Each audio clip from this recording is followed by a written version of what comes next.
Bapak Ketua PGRI Kecamatan Tanjung Kerta yang saya hormati, Bapak Pengawas Pembina Kecamatan Tanjung Kerta yang saya hormati, Bapak Ketua MKKS Kecamatan Tanjung Kerta yang saya hormati. Kita lanjutkan ke acara selanjutnya, yaitu pembacaan ayat suci Al-Quran yang akan disampaikan oleh Ibu Gina Mariana. Silakan Ibu. Assalamualaikum warahmatullahi wabarakatuh.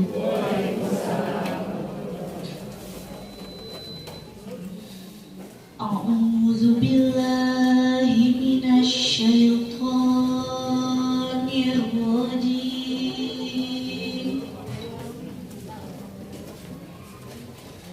Bismillahirrahmanirrahim.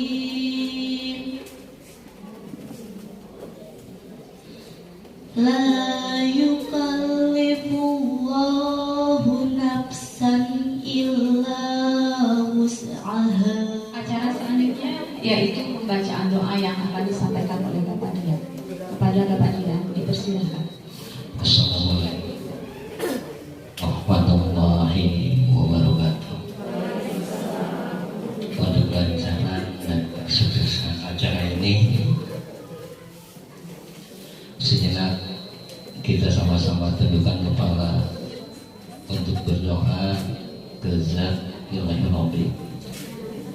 Allahumma sholli ala sayyidina wa habibina wa karimina wa maulana Muhammad wa ala alihi wa sahbihi ajma'in. Amin ya Allah ya Rabbal. Acara selanjutnya yaitu menyanyikan lagu Indonesia Raya. Kepada hadirin semuanya dipersilakan untuk berdiri.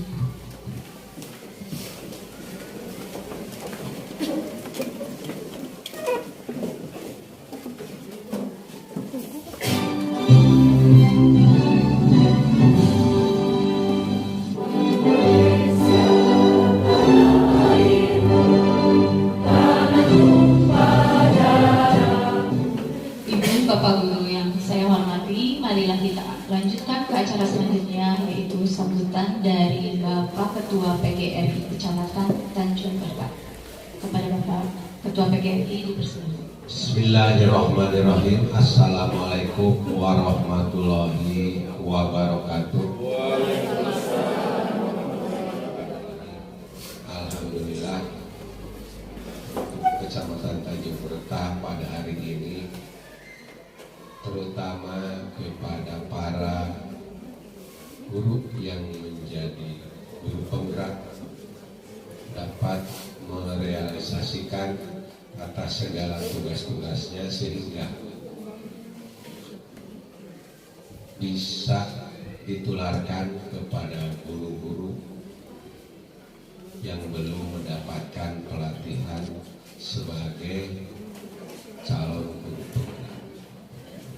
Terima kasih saya ucapkan kepada Bapak Ketua PGRI Kecamatan Tanjung Kerta.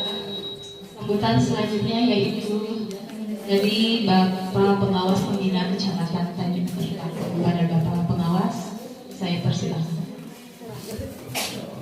Halo.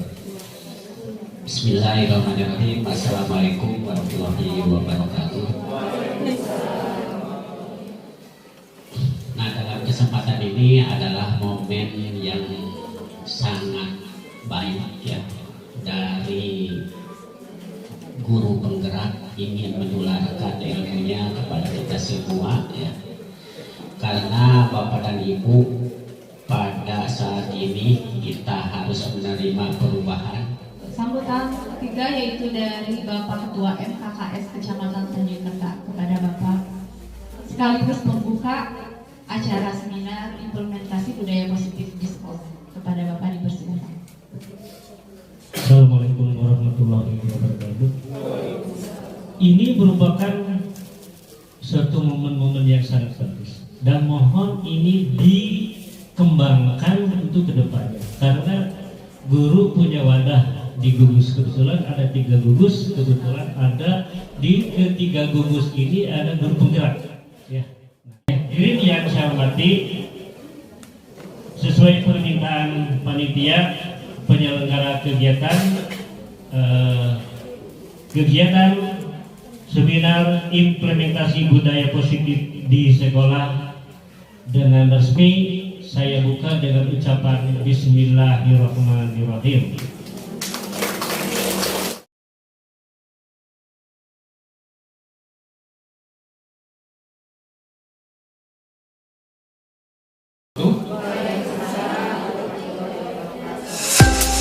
Bapak Ibu yang saya hormati, pertama-tama saya berterima kasih atas kehadirannya, menyempatkan waktu untuk datang ke sini. Kami di sini bukan untuk mengajari ya Bapak Ibu atau menggurui, tapi kami akan memberikan pengalaman kami terkait apa-apa yang kami dapatkan dari pendidikan calon guru penggerak ini. Jadi hal yang saya bawakan adalah disiplin positif dan nilai-nilai kebajikan universal. Ya, kita melakukan permainan ya, karena anak-anak biasanya senang bermain, maka ibu gurunya juga pasti senang bermain. Saya telah menyiapkan secari kertas, ibu boleh estafet saja ke teman-temannya. Silakan. Yang tidak kebagian tidak apa-apa, bisa menggunakan ilusi atau imajinasi. Ya, dicepat saja Bu, dipercepat. Ada alat tulisnya? Siap. Sekarang saya dan Bapak Ibu itu adalah teman ya, kita teman. Awas, kita teman. Nah, sekarang saya minta Bapak dan Ibu tuliskan bisa benda, bisa sesuatu apapun yang paling berharga dalam hidup Bapak Ibu. Silahkan tuliskan bisa benda, bisa sesuatu apapun yang paling berharga dalam hidup Ibu Bapak. Coba, yang paling berharga menurut Ibu Bapak tuliskan saja. Bisa benda, bisa apapun, satu saja Bu, cukup satu. Yang belakang kebagian. Ya, kalaupun tidak kebagian, Ibu pikirkan satu, boleh benda, boleh sesuatu apapun yang menurut Ibu paling berharga. Nah, kalau sudah, silahkan Ibu genggam dalam tangan Ibu, boleh tangan kiri, boleh tangan kanan. Genggam yang sesuatu yang berharga Ibu di kepala tangan Ibu Bapak. Kepala sekuat-kuatnya. Kita tadi adalah teman, ya. Saya dan Bapak Ibu adalah teman. Saya akan berusaha dengan sekuat tenaga pula membujuk, bisa merayu atau memaksa agar Ibu membuka kepalan tangan Bapak Ibu. Sudah dikepal? Coba tunjukkan. Bisa diambil gambar teman-teman. Ditunjukkan kepalanya ya. Kepalanya, iya. Kepalan, ya sudah ya. Udah diambil gambarnya? Ya, terima kasih. Ibu Bapak yang membuka kepalan tangan agar misalkan mendapat uang 500 juta. Nah, siapapun yang ingin uang 500 juta, buka kepalan tangannya. Buka, ya wah banyak sekali ya. Ternyata banyak uang ingin uang 500 juta. Ya, ingin uang 500. Pak Tatang mau uang 500 juta? Mau Pak Tatang juga. Ibu mau tidak uang 500 juta? Kalau dibandingkan dengan yang saya anggap berharga dalam hidup saya rasa tidak. Tidak. Coba Ibu siapa namanya? Ibu Rita Rosita siapa? Nah, karena Bu Rita nggak mau 500 juta, saya kasih 1 miliar buat Ibu. Lumayan loh Bu, 1 miliar itu. Oh tidak. Oke, tidak. Karena bagi lagi tidak ya. Saya uangnya habis nih. Kalau boleh tahu apa yang ada di genggaman Ibu? Waktu, oke. Bapak tadi mengeluarkan 500 juta untuk apa? Ilmu, ya. Nah, dari kegiatan tadi akan muncul beberapa pertanyaan, benar tidak Ibu Bapak? Yang pertama, apakah Ibu Bapak membuka kepalan tangan Ibu? Mengapa? Yang buka ya, yang buka. Apakah Ibu Bapak membuka kepalan tangan Bapak? Mengapa? Apa alasan Ibu Bapak membuka kepalan tangan tadi? Karena kita tidak munafik ya. Benar Pak, benar sekali. Realistis ya, jadi hidupnya realistis. Benar Pak, realistis. Terus yang kedua, tidak membuka tangan ibu? Ya. Kenapa? Tentu itu ada punya alasan masing. Halo. Konsentrasi ya. Sebentar kok, cuma sebentar. Nah, ketika Anda membuka, ya karena tadi kata Pak Tatang, realistis, dia butuh uang misalkan. Apakah itu salah? Tidak. Ya, ketika dia tetap mempertahankan kata ibu, waktu saya berharga tidak bisa dihargai dengan apapun. Bahkan walau status saya berubah atau kekayaan saya berubah, tidak, saya mempertahankan ini. Boleh tidak? Boleh. Nah, jadi dalam kegiatan yang tadi kita lakukan, sesungguhnya siapa yang dapat mengontrol diri kita? Iya, bagus. Tepuk tangan buat semuanya. Jadi, yang dapat mengontrol diri kita sendiri adalah diri kita. Begitupun murid. Kita sebagai guru tidak bisa mengontrol murid. Tapi Pak, tapi jangan dapat saya ibu nita hamudak itu daek kan. Tapi menurut ibu misalkan, coba kamu ke depan daek kan budak teh, berarti bisa dikontrol atau kurang hari itu teh. Nah, kita akan bahas di pembahasan selanjutnya. Lanjut tuh. Ya. Tadi sudah ya. Selanjutnya belum Bu. Ya. Ya. Nah, William Glasser meluruskan beberapa miskonsepsi tentang teori kontrol. Lanjut Bu Ain. Nah, yang pertama, ilusi guru mengontrol murid. Jadi itu hanya ilusi. Jadi hanya ilusi. Pada dasarnya kita tidak dapat memaksa murid untuk berbuat sesuatu jikalau murid tersebut memilih untuk tidak melakukannya. Jadi cek dulu. Coba kamu ke depan. Kadang kan ayo alim cicing, jadinya budak teh. Terus kudu diulut, terus kudu. Nah, itu teh sebenarnya diri nanti tidak diizinkan untuk dikontrol. Ketika anak mau disuruh oleh guru, berarti dia menerima bahwa dirinya dikontrol oleh guru. Jadi tetap semua keputusan tindakan yang diambil, yang dilakukan adalah berasal dari diri murid tersebut. Yang kedua, ilusi bahwa semua penguatan positif, efektif, dan bermanfaat. Contoh, memberikan reward misalkan. Daraekan ayo nama bersih kelas teh karena dikasih bintang. Tapi itu teh sebenarnya tujuannya naon budak yang bersih teh karena hanya bintang eta, karena ingin bintang tersebut tidak mengembangkan atau menguatkan karakter untuk sebenarnya mah. Jadi dia melakukan sesuatu karena ingin sesuatu, tidak berasal dari dalam dirinya. Yang ketiga, ilusi bahwa kritik dapat membuat orang merasa bersalah, dapat menguatkan karakter. Ini apalagi ketika kita menyalahkan murid, menghardik ataupun memojokkan, tentu di dirinya ada perasaan sakit hati, sedih, bahkan lebih jauhnya itu dendam.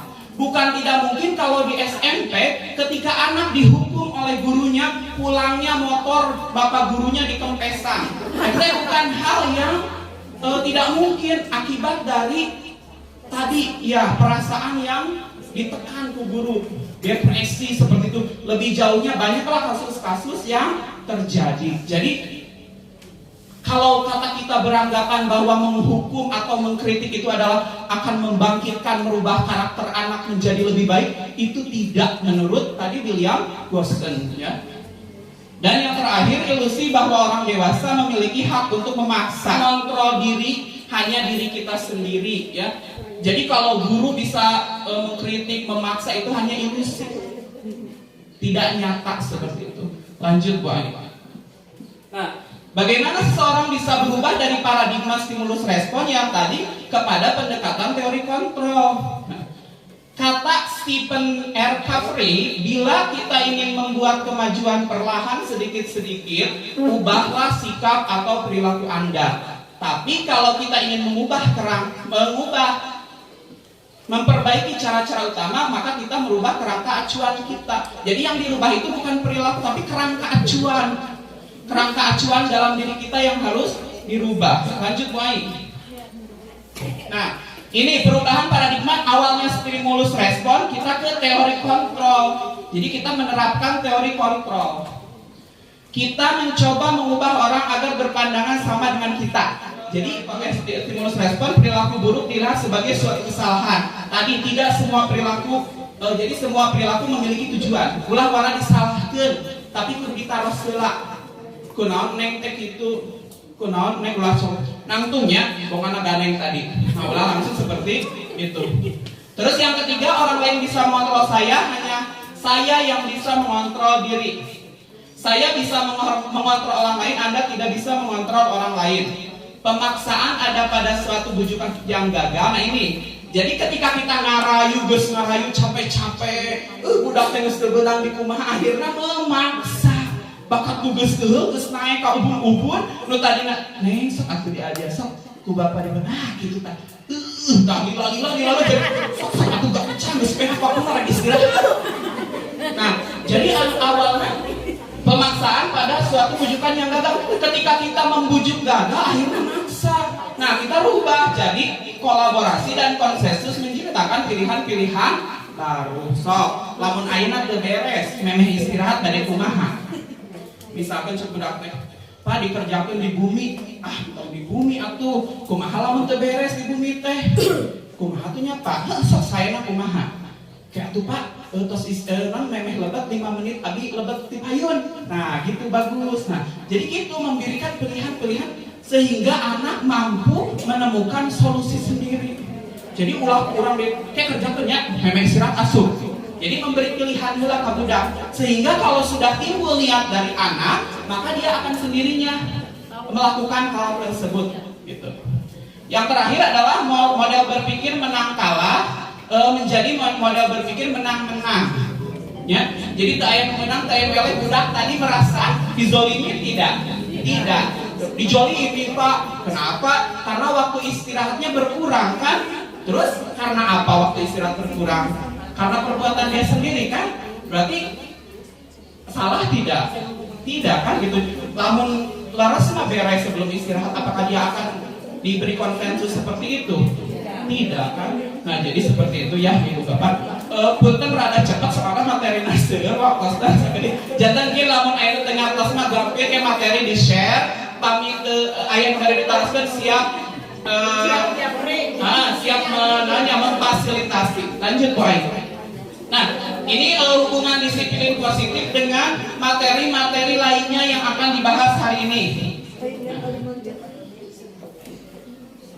Ya, makna disiplin itu adalah belajar kontrol diri dengan menggali potensi diri agar tercapai tujuan mulia, yaitu sesuatu yang menjadi seorang yang kita inginkan berdasarkan nilai-nilai yang kita hargai. Nah, dari makna disiplin ini akan merujuk kepada motivasi intrinsik tadi, motivasi di dalam diri. Jadi, ketika siswa murid melakukan sesuatu itu bukan lagi karena sieun dihukum, bukan lagi karena ingin diberi penghargaan, dipuji, tapi ingin menghargai dirinya sendiri. Jadi ketika ibu datang ke sekolah tepat waktu, bukan karena takut sama atasan, bukan karena izin sama masyarakat, bukan karena karunya, tapi karena ibu ingin menghargai ibu sendiri. Jadi ketika kita sudah bisa menghargai diri sendiri, insya Allah yang lainnya nuturkeun. Nah, terus kalau nanti sesudah motivasi intrinsik itu akan muncul nilai-nilai kebajikan universal. Ini yang digaungkan oleh Bapak pendidikan kita, Bapak Ki Hajar Dewantara. Psikotrol dan kebutuhan dasar akan dibahas oleh rekan-rekan yang lain. Lanjut, baik. Nah, ini Diana Gosen dalam bukunya Restructuring School Discipline itu menyatakan bahwa disiplin itu artinya belajar. Jadi disiplin itu belajar. Nah, disiplin itu belajar. Untuk menjadi murid atau pengikut, seseorang harus paham betul alasan mengapa mereka mengikuti suatu aliran atau ajaran tertentu. Sehingga motivasi yang terbangun adalah motivasi intrinsik, bukan ekstrinsik seperti tadi. Budak diajarnya turun paham rek naon. Jadi dia yang harus menggali. Iya, menggali sendiri apa sih? Kenapa sih orang datang ke sekolah? Kenapa kita harus belajar? Kalau dia belajar karena disuruh orang tua, karena ingin dapat ranking atau sebagainya, itu motivasi ekstrinsik. Bapaknya pendidik, tujuan kita adalah menciptakan anak-anak yang memiliki disiplin diri sehingga mereka bisa berperilaku dengan mengacu pada nilai-nilai kebajikan universal dan memiliki motivasi intrinsik. Tadi jadi tujuan kita menumbuhkan motivasi intrinsik di dalam diri murid dan diri kita sendiri. Jadi kita tinggal merefleksi diri kita. Apakah kita juga sudah mempunyai motivasi intrinsik dalam melakukan tugas dan tanggung jawab kita, baik di sekolah maupun di rumah? Apakah masih ada motivasi intrinsik yang mendominasi? Nah, jadi kita merefleksi diri, bagaimana kalau kita pun misalkan masih banyak ekstrinsiknya, berarti apalagi mau menularkan ke orang lain seperti itu. Ya, lanjut boy. Ya, lanjut ke terakhir, nilai-nilai kebajikan universal. Nilai kebajikan adalah sifat-sifat positif manusia yang merupakan tujuan mulia yang ingin dicapai setiap individu. Nilai ini bersifat universal, lintas suku, bangsa, bahasa, agama, dan suku bangsa maupun latar belakang. Ya, di Indonesia kan berbeda-beda suku. Nah, ini berlaku untuk seluruh anak Indonesia. Nilai-nilai kebajikan yang universal yang harus dimiliki anak-anak Indonesia. Setiap perilaku perbuatan memiliki tujuan tadi ya, memiliki alasan. Dengan mengaitkan nilai-nilai kebajikan yang diyakini seseorang, maka motivasi intrinsiknya akan terbangun sehingga menggerakkan motivasi dari dalam untuk dapat mencapai tujuan mulia yang diinginkan. Nah, ini Ibu tentu sudah tidak asing lagi dengan nilai-nilai kebajikan universal yang ini. Nah, yang pertama nilainya beriman, bertakwa kepada Tuhan Yang Maha Esa dan berakhlak mulia, jelas ya Bu. Alhamdulillah di kita sudah banyak kegiatan yang merujuk ke nilai ini. Ada pembiasaan sholat duha, ada pembiasaan pembacaan ayat suci Al-Quran, ada pembiasaan sedekah, ini mengacu ke sini. Nah, berakhlak mulia ini ada 3 dimensi. Ada akhlak kepada Tuhan, ada akhlak kepada sesama, dan akhlak kepada lingkungan. Nah, ini harus dimunculkan di sekolah Ibu itu. Bagaimana dia berakhlak kepada Tuhan, bagaimana dia berakhlak kepada sesama, dan bagaimana dia berakhlak kepada lingkungan. Yang kedua yaitu mandiri. Mandiri itu adalah apa? Dimensi mandiri. Ya, bisa mengambil keputusan, tidak bergantung pada orang lain. Mandiri contohnya naon? Tadi teh bernalar kritis, berkebinekaan global, bergotong royong, dan kreatif. Jadi ada 6 ya. Sepakat. Nilai kebajikan universal itu dirumuskan dalam profil pelajar Pancasila. Ada 6. 1. Beriman, bertakwa kepada Tuhan Yang Maha Esa dan berakhlak mulia, mandiri, bernalar kritis, berkebinekaan global, dan bergotong royong. Kreatif ya. Kreatif itu menciptakan sesuatu yang orisinal ya, yang orisinal. Di Bekasi banyak orang kaya. Juragan taksi salah satunya. Sekian presentasi dari saya. Terima kasih atas perhatiannya. Mudah-mudahan apa yang saya sampaikan belum dipahami oleh Ibu Bapak, sehingga nanti kita ada ruang untuk diskusi selanjutnya. Sering-sering bertemu dengan saya. Jadi nanti jangan bosan kalau kami ada tugas lagi mengundang Ibu dan Bapak ya. Mudah-mudahan apa yang saya sampaikan sangat bermanfaat bagi Ibu semua, terutama bagi saya juga, dan doakan saya bisa mengaplikasikan apa yang saya dapatkan. Wabillahi taufiq wal hidayah. Wassalamualaikum warahmatullahi wabarakatuh.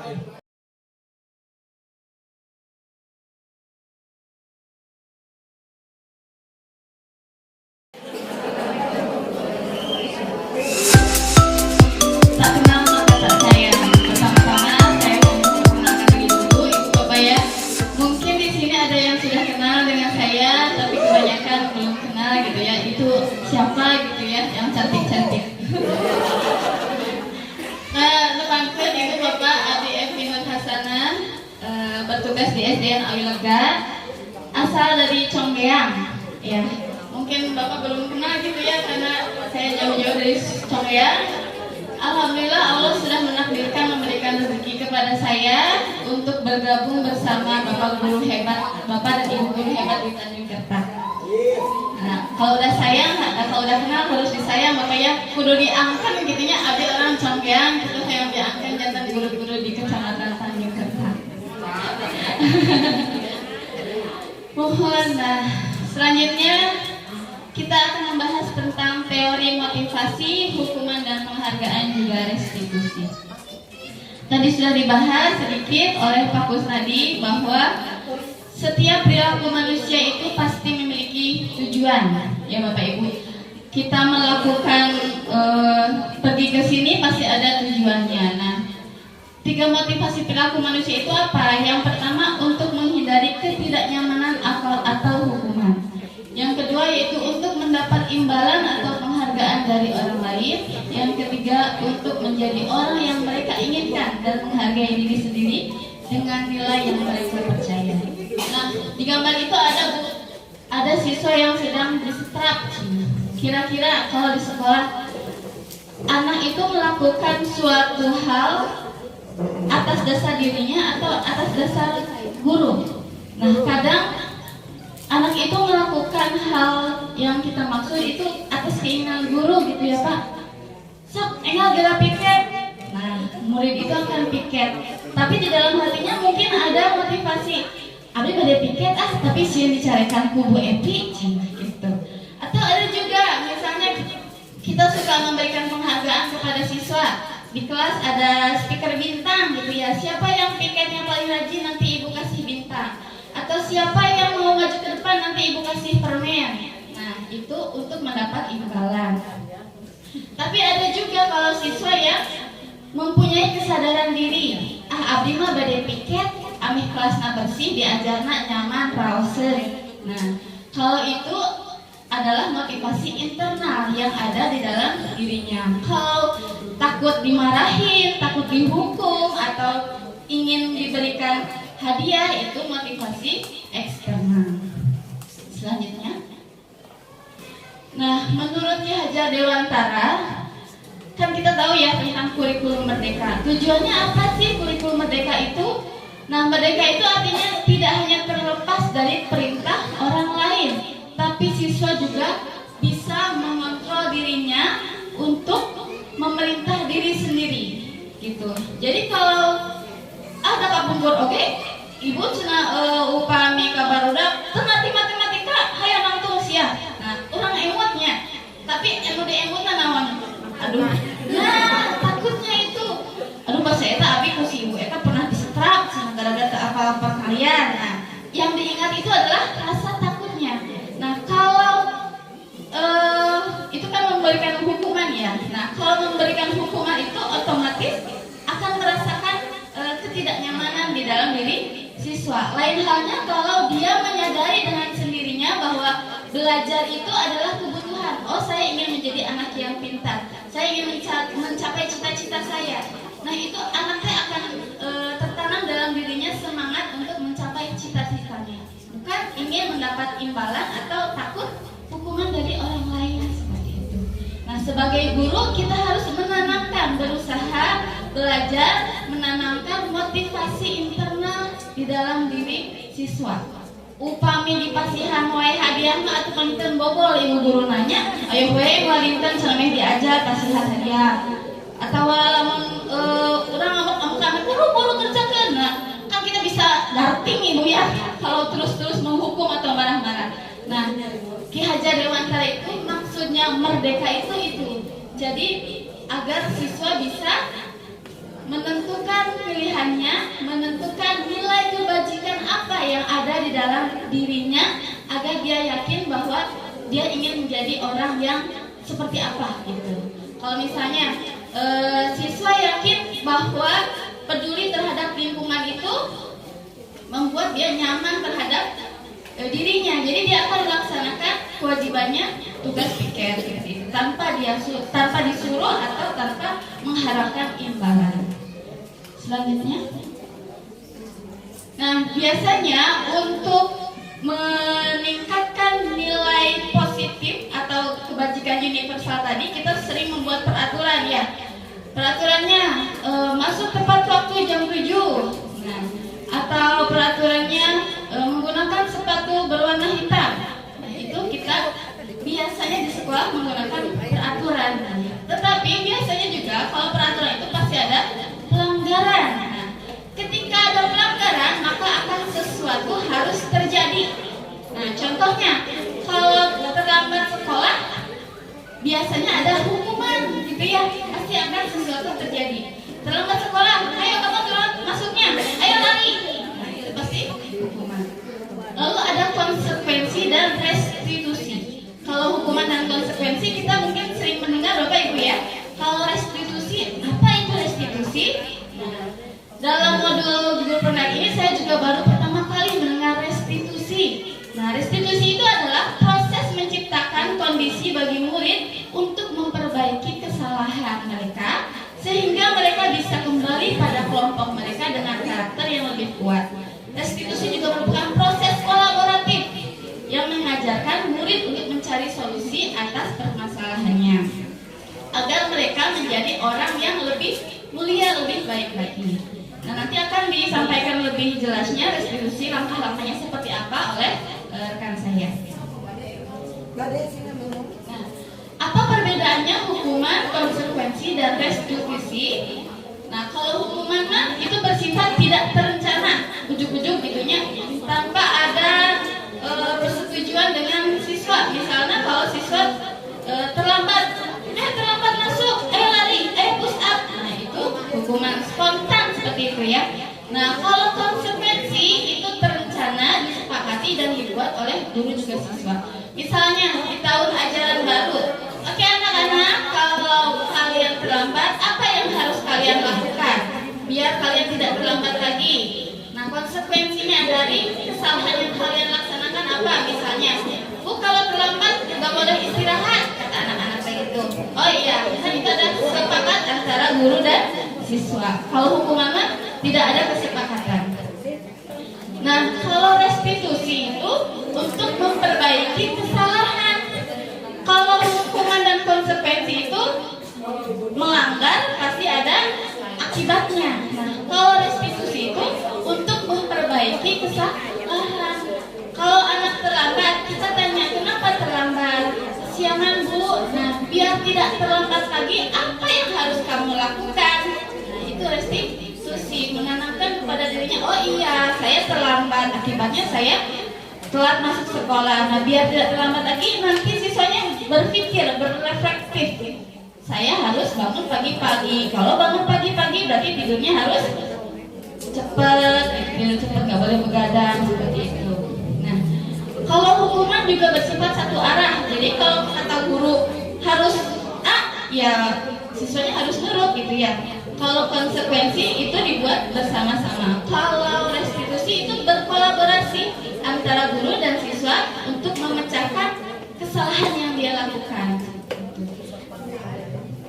Nah, Bu dulu juga kan kita suka dihukum ya, kalau guru zaman kampung kurmanya insya Allah ini mah upami anu bangun sih dicepret cina gitunya. Nah, ini mah insya Allah begini ibunya, karena kalau hukuman itu membekas pada diri kita gitu ya. Ingat kata dicepret mana gitu, bukan ingat untuk memperbaiki diri masuk tepat waktu gitu ya. Nah, itu tuh mungkin pada saat itu efektif gitu ya, tapi untuk jangka panjangnya bisa saja anak itu mengulanginya lagi. Nah, untuk hukuman itu masih gagal seperti itu. Kalau untuk restitusi dan identitas dan konsekuensi itu sudah lebih baik daripada hukuman, sudah ada perbaikan. Tapi untuk konsekuensi juga hampir mirip dengan hukuman gitu ya. Tapi kalau konsekuensi ada kesepakatan dengan siswa. Nah, di dalam konsekuensi itu juga masih ada ketidaknyamanan di dalam diri siswa. Kalau terlambat harus nggak istirahat dan tidak nyaman buat siswa gitu. Kalau restitusi itu tidak membekas ketidaknyamanan di dalam diri siswa. Selanjutnya, nah contohnya ini, kalau hukuman gurunya pasti bilang peraturannya kamu harus masuk tepat waktu. Nah, aturannya apa kalau masuk sekolah? Ingat nggak aturannya? Kita kan udah sepakat gitu. Kalau restitusi, apa yang bisa kamu lakukan untuk memperbaiki masalah ini agar kamu tidak terlambat masuk sekolah? Gitu contohnya. Nah, ayo kita sama-sama bedakan mana hukuman dan konsekuensi. Latihan ya Bu. Cobi kalau Kapayun. Upami mencatat 100 kali di dalam buku kalimat saya tidak akan terlambat lagi karena terlambat sekolah. Jadi kurang kali nanti di pelajaran karena kamu terlambat, ayo tulis. Nah kalimat ini kira-kira ini hukuman atau konsekuensi?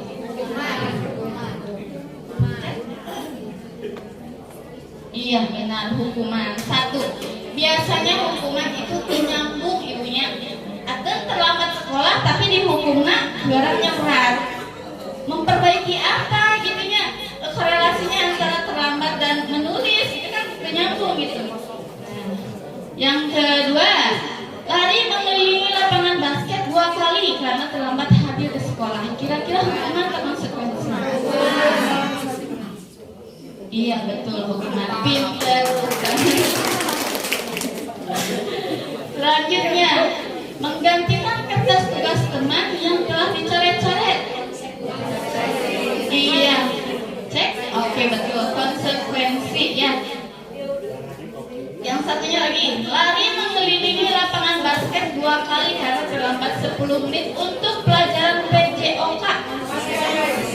Betul, konsekuensi. Tapi apa bedanya yang bawah lari sama yang atas lari juga? Betul.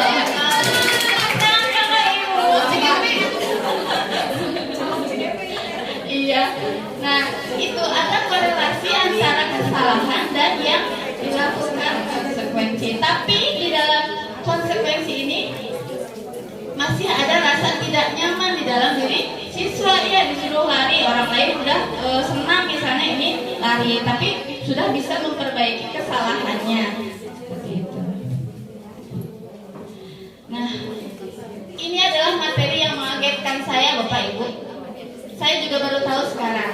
Ternyata penghargaan yang kita berikan kepada murid itu adalah suatu hukuman.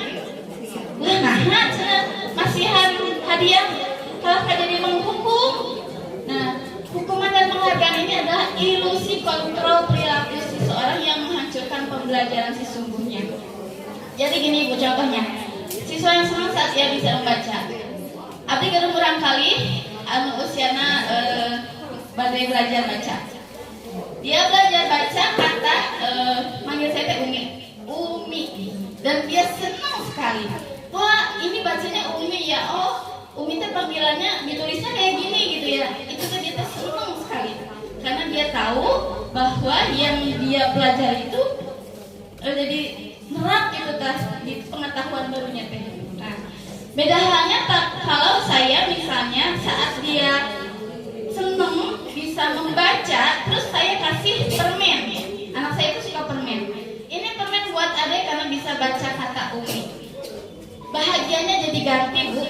Bukan karena dia bisa baca kata, tapi karena dia dapat permen. Nah, belajar itu sesungguhnya kan bukan untuk mengharapkan sesuatu ya, tapi emang di dalam dirinya saya ingin belajar, saya ingin bisa gitu. Nah, sesungguhnya penghargaan itu adalah penghukuman. Nah, lanjut. Nah, teori ini dikemukakan oleh Alfie Cohen bahwa penghargaan itu adalah suatu penghukuman. Kenapa penghargaan adalah suatu penghukuman? Karena kalau penghargaan itu bersifat ketergantungan ya Bu.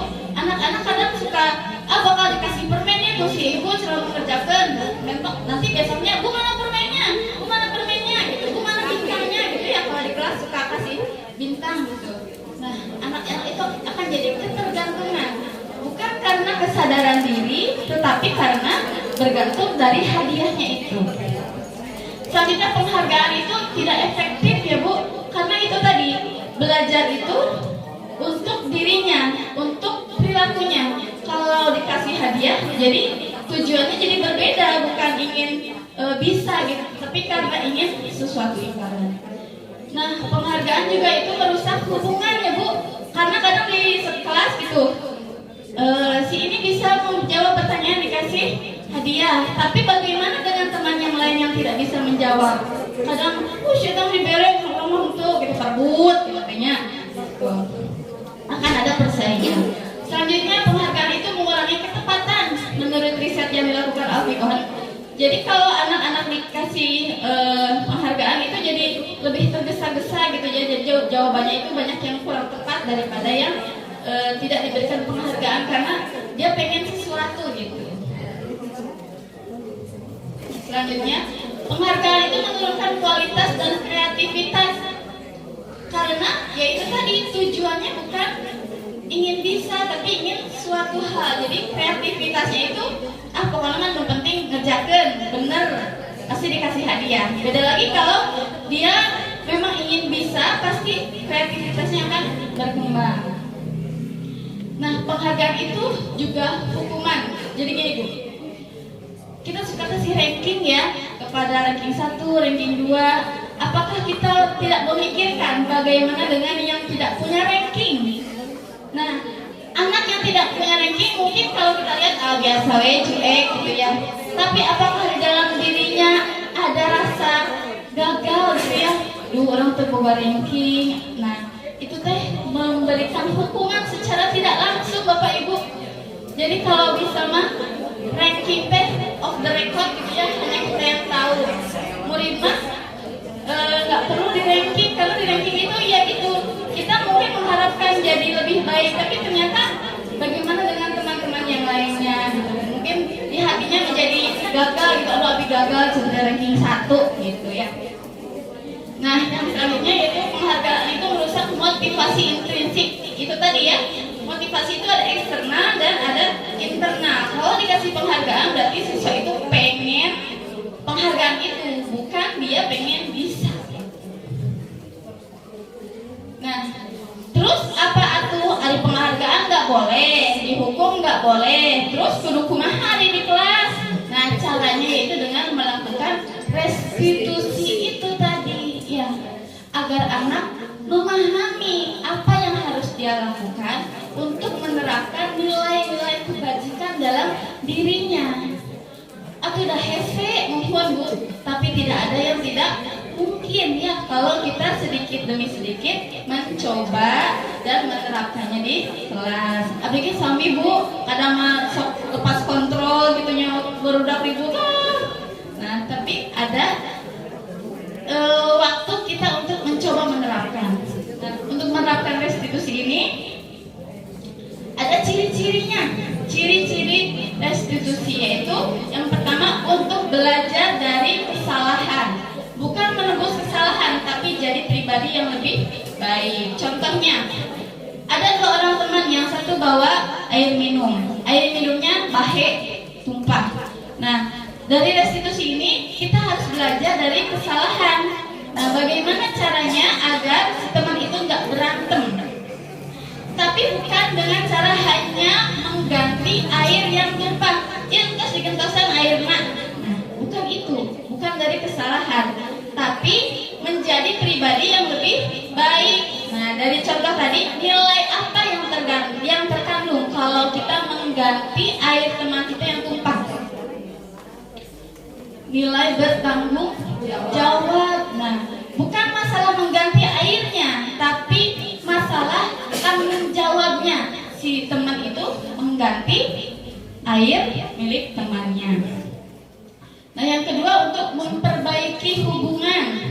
Nah, tadi ya airnya tumpah sama temannya. Nah, kita perbaiki hubungan temanan itu dengan restitusi. Jangan sampai yang satu diuntungkan atau yang satu dirugikan gitu ya. Temannya yang airnya tumpah dia dapat untung karena airnya kembali lagi. Tapi teman yang menumpahkan kumaha lamun tetap dimusuhin sama teman yang punya air. Nah, kita harus memperbaiki hubungan itu. Yang ketiga ciri restitusi adalah tawaran, bukan paksaan. Nah, contoh kasus tadi airnya tumpah, ayo air temannya tumpah, gimana caranya biar temannya ini nggak marah gitu? Bukan, menawarkan solusi. Nah, solusinya tapi diputuskan lagi oleh siswanya, bukan kita yang memutuskan. Selanjutnya, restitusi itu menuntun untuk melihat ke dalam diri. Nah, dari kejadian tadi, gelas yang tumpah itu, si anak akan berusaha merefleksikan dirinya. Oh, kalau teman saya rugi, berarti saya harus ganti itu. Nah, dengan mengganti itu berarti sikap saya adalah bertanggung jawab. Nah, siswanya harus memahami bahwa dirinya itu melakukan A karena harus B. Yang kelima, mencari kebutuhan dasar yang mendasari tindakan. Nah, nanti dijelaskan lagi oleh rekan saya bahwa semua tindakan yang kita lakukan itu untuk memenuhi kebutuhan. Apapun itu pasti ada alasannya. Nah, salah satunya untuk memenuhi kebutuhan. Selanjutnya, nah, ciri restitusi itu adalah cara yang paling baik, Bapak Ibu ya. Mungkin dulu cara yang paling baik itu menghukum siswa berdiri di depan kelas untuk bisa perkalian. Tapi sekarang mah bukan itu. Teori terus berkembang, ilmu terus berkembang. Nah, restitusilah cara yang paling baik untuk menerapkan nilai positif dalam diri siswa. Nah, selanjutnya, restitusi itu adalah fokus pada karakter, bukan tindakan. Contohnya tadi, tindakan menumpahkan air itu, nah, fokusnya bukan pada mengganti airnya, tapi karakternya. Karakternya bertanggung jawab. Sama dengan yang poin ketiga, yang ke-8 itu menguatkan karakter. Jadi setelah dia melakukan kesalahan, dia belajar dari kesalahan itu. Karakter apa yang harus saya tingkatkan ketika saya melakukan kesalahan. Selanjutnya, fokus pada solusi, bukan benar atau salah. Nah, pada kasus yang tadi tumpah air itu bukan si itu dah pun mengadu pak, dan abi mana teka haja ida abi mah henteu. Nah, bukan masalah si A yang benar dan si B yang salah, tapi bagaimana kita memecahkan masalah tersebut, solusinya apa gitu. Yang ke-10, mengembalikan murid yang berbuat salah pada kelompoknya. Nah, biasanya kalau siswa yang berbuat salah itu suka dikucilkan, Bapak Ibu ya. Si eta tadi membahayakan cai kurang atau diajakan. Nah, bagaimana caranya kita mengembalikan siswa yang melakukan salah itu agar dia tahu salahnya dan dapat diterima lagi dengan baik oleh teman-temannya. Nah, itu adalah 10 ciri restitusi. Mungkin sekian yang dapat saya sampaikan. Mohon maaf apabila banyak kesalahan Ibu Bapak ya. Ini adalah pertama kali saya berbicara di depan umum, khususnya di Kecamatan Tanjung Kerta. Masih ada galau gitu Ibu ya. Nah, semoga bermanfaat. Mudah-mudahan kita dapat menerapkan sedikit demi sedikit restitusi ilmu yang kita dapatkan hari ini. Tentunya bagaimana caranya nanti akan dijelaskan lagi oleh rekan saya. Sekian yang dapat saya sampaikan. Terima kasih. Wabillahi taufiq wal hidayah. Wassalamualaikum warahmatullahi wabarakatuh.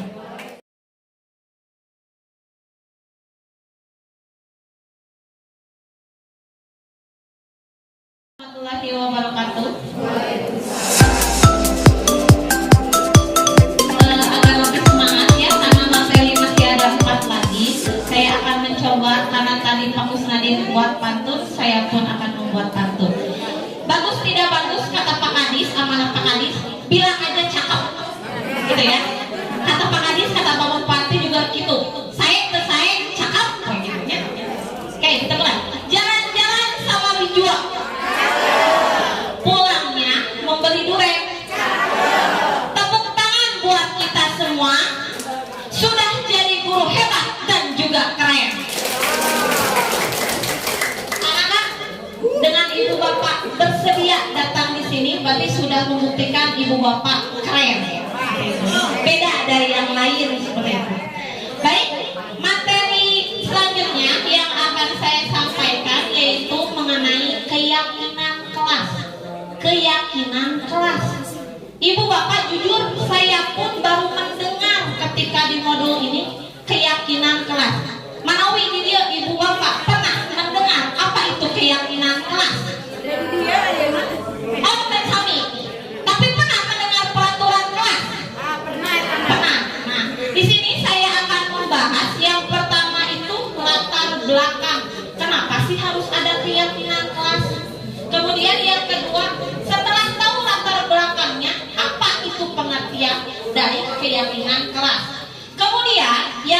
saja apa perbedaan keyakinan kelas dan apa perbedaan peraturan kelas dan keyakinan kelas. Dan kemudian yang terakhir, bagaimana cara kita membuat keyakinan kelas. Mangga Ibu next. Oke, karena materi kita mengenai budaya positif, ya, Ibu Bapak bisa halo? Ibu Bapak bisa melihat budaya positif akan terbentuk dimulai dari seorang guru dan murid membuat peraturan kelas. Jadi budaya positif di sekolah akan tercipta dimulai di kelas kurang nyalira.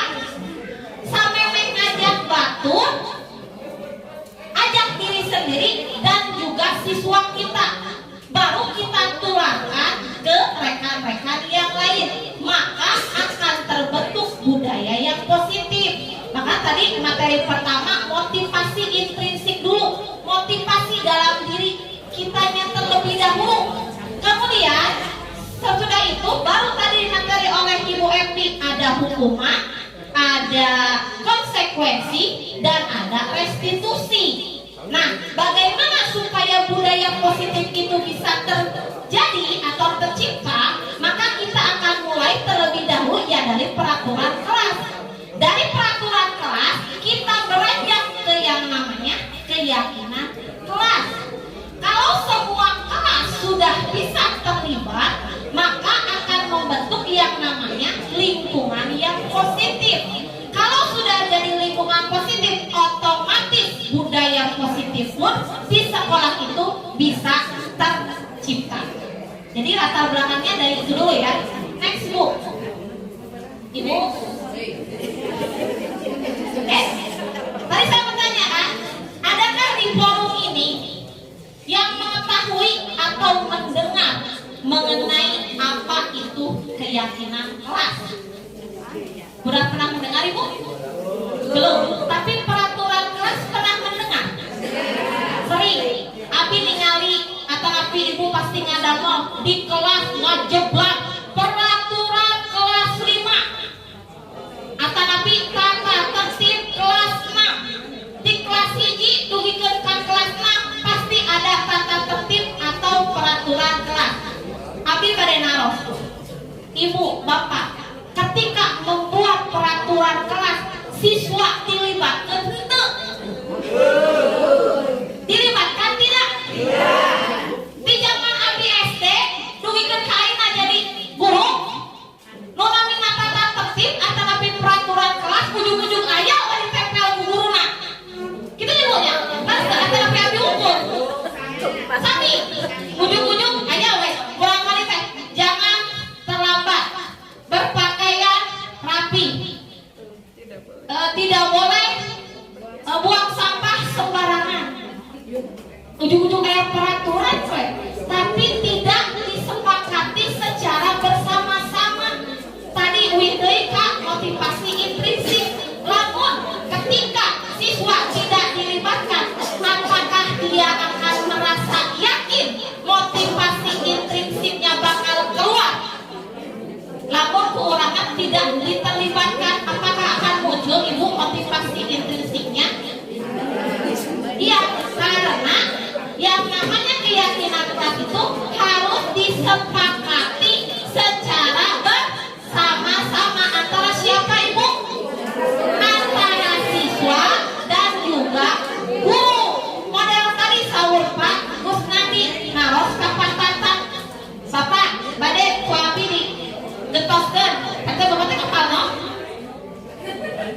Bapak teh kepal no? Kalau mau ku abi di ku Pak Gus Nadi diolok, dipasikeun kan?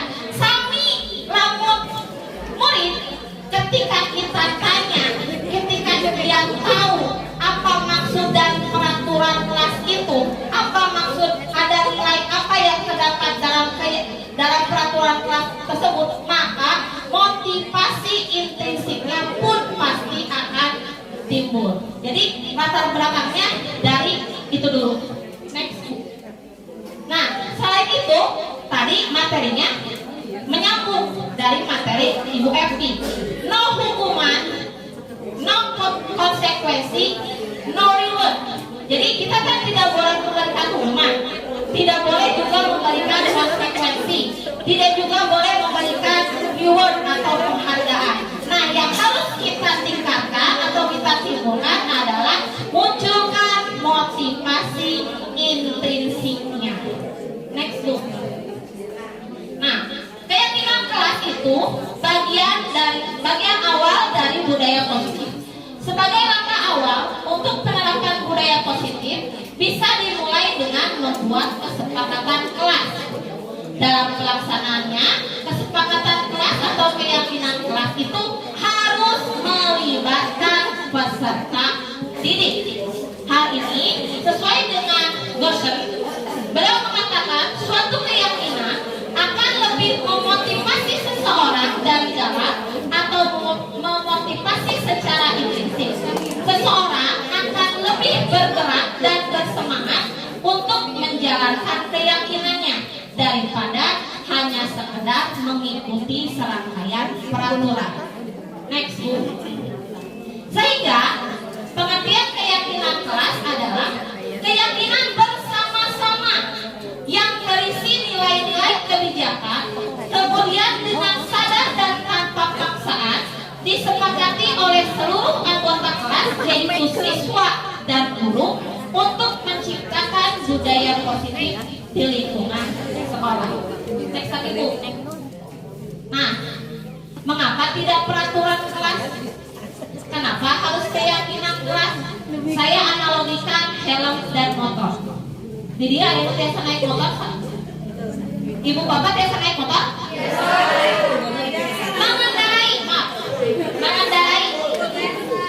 Mengendarai. Saya mau bertanya sama ibu atau bapak. Ibu bapak pernah naik motor pakai helm atau tidak pakai helm? Ada yang selalu pakai, ada yang kadang pakai, kadang tidak. Cuk, saya mau bertanya yang kadang pakai, kadang tidak. Bapak sok nganggo tadi? Nganggo, ada yang sok nganggo, ada yang sok teu. Kadang nganggo, kadang teu. Ibu kadang nganggo helm, kadang teu nganggo helm. Kalau misalkan ibu pakai helm, alasannya karena apa? Dan kenapa tidak pakai helm juga?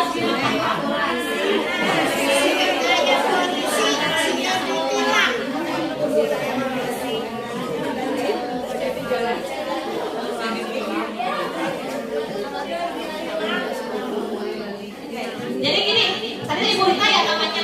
Menurut Ibu Rita, termasuk saya juga, mungkin yang lain juga sama. Kalau misalkan jalannya dekat, nggak perlu pakai helm. Tapi kalau misalkan kita mau ada rapat atau ada misalkan belanja Kadria, Kasmeda gitu, kita pasti pakai helm. Dengan alasan nomor hiji pasti sambil siap ditilang, takut ditilang. Karena takut peraturan masih ditilang, sampai nganggo. Tapi pernahkah ibu meyakini di dalam diri badai jauh, badai dekat, naik motor mah harus pakai helm? Karena apa? Pintar Bu, karena takut jatuh, atau karena ada keselamatan. Nah, jika ibu memiliki keyakinan sieun leuwih lah, sieun tabrakan lah, sampai sieun ditilang hukum, berarti ibu sudah mempunyai motivasi intrinsik. Karena apa? Kalau sudah yakin karena keselamatan, pasti dianggo wae eta helm. Begitupun dengan keyakinan kelas, Ibu. Kalau kita bisa menimbulkan motivasi intrinsik, nilai kebijakan apa di peraturan kelas, maka siswa pasti akan meyakini keyakinan kelas tersebut tanpa kudu dihukum, terkedah dipasihan penghargaan, terkedah dipasihan hukuman. Siswa pasti melaksanakannya. Ai mama mau? Aya heuleuy sakeutik carekan. Ketika dicarekan atau dihukum atau dimarahi, ngagugu harita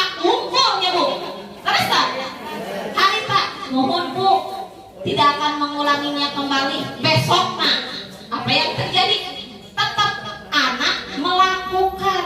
Karena apa? Karena tidak yakin. Karena tidak ada motivasi intrinsiknya.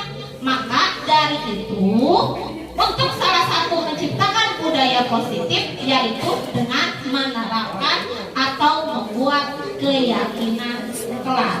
Sampai di sini Ibu paham bedanya peraturan kelas dan keyakinan kelas? Paham? Karena harus menciptakan atau menimbulkan nilai-nilai kebajikan yang dalam diri anak. Next Bu. Mengapa tidak peraturan kelas saja? Mengapa harus keyakinan kelas? Karena ya tadi kata saya, karena untuk mendukung motivasi intrinsik kembali ke nilai-nilai atau keyakinan yang ada di dalam diri seseorang. Karena keyakinan tadi lebih menggerakkan seseorang dibandingkan dengan mengikuti serangkaian peraturan-peraturan. Next Bu. Nah, tujuan dari keyakinan kelas.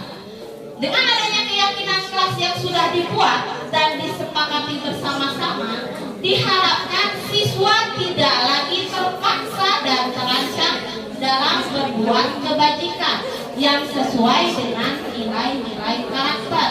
Sehingga melalui keyakinan kelas terciptalah budaya positif di kelas dan di sekolah. Next Bu. Nah, ada pertanyaan lagi. Saya punya kesepakatan kelas ya Bu. Contoh 2 kesepakatan kelas, yang di kolom A dan yang di kolom B.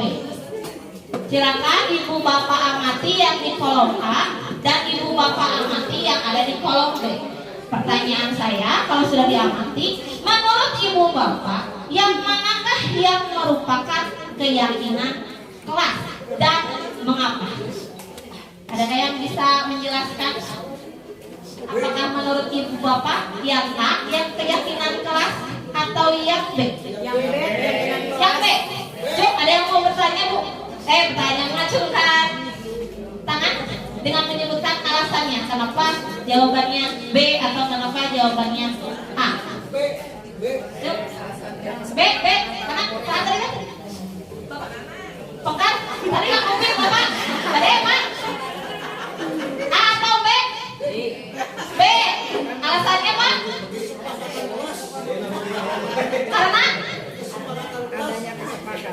Karena kesepakatan kelas. Karena tadi soal Abi, keyakinan kelas itu harus mencakup nilai-nilai kebajikan. Kayak tadi, kita memakai helm ketika naik motor karena ada nilainya keselamatan, bukan karena takut ditilang. Nah, menurut Ibu Bapak yang A ya atau yang B, manakah yang ada nilai kebajikannya? Nah, itu berarti keyakinan kelas. Lu mana? Ibu tadi mananya B? Tadi B. Alasannya Bu?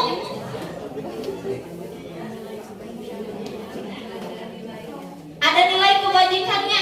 Ya, betul ya Bu ya? Di yang A itu baru peraturan kelas. Karena apa? Datang tepat waktu, mengucapkan salam. Apakah ada nilainya? Nilai kebajikannya? Ada, tapi tidak membuat motivasi intrinsik si anak keluar. Beda dengan yang A.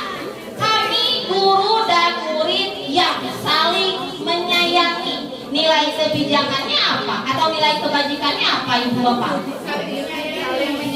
Saling menyayangi. Yang B, kami murid yang semangat belajar. Berarti nilai kebajikannya apa? Nilai semangat. Dan yang C, kami murid yang peduli dengan teman-teman. Nilai kebajikannya? Peduli.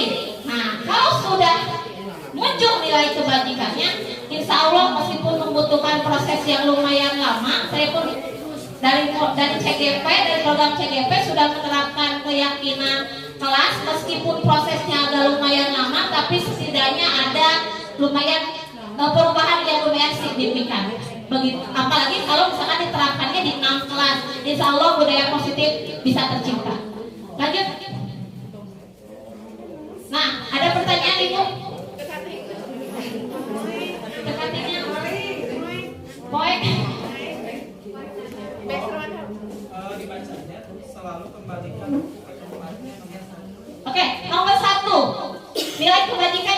Bu ya. Nomor 1, peraturan kelasnya selalu mengembalikan buku pada tempatnya.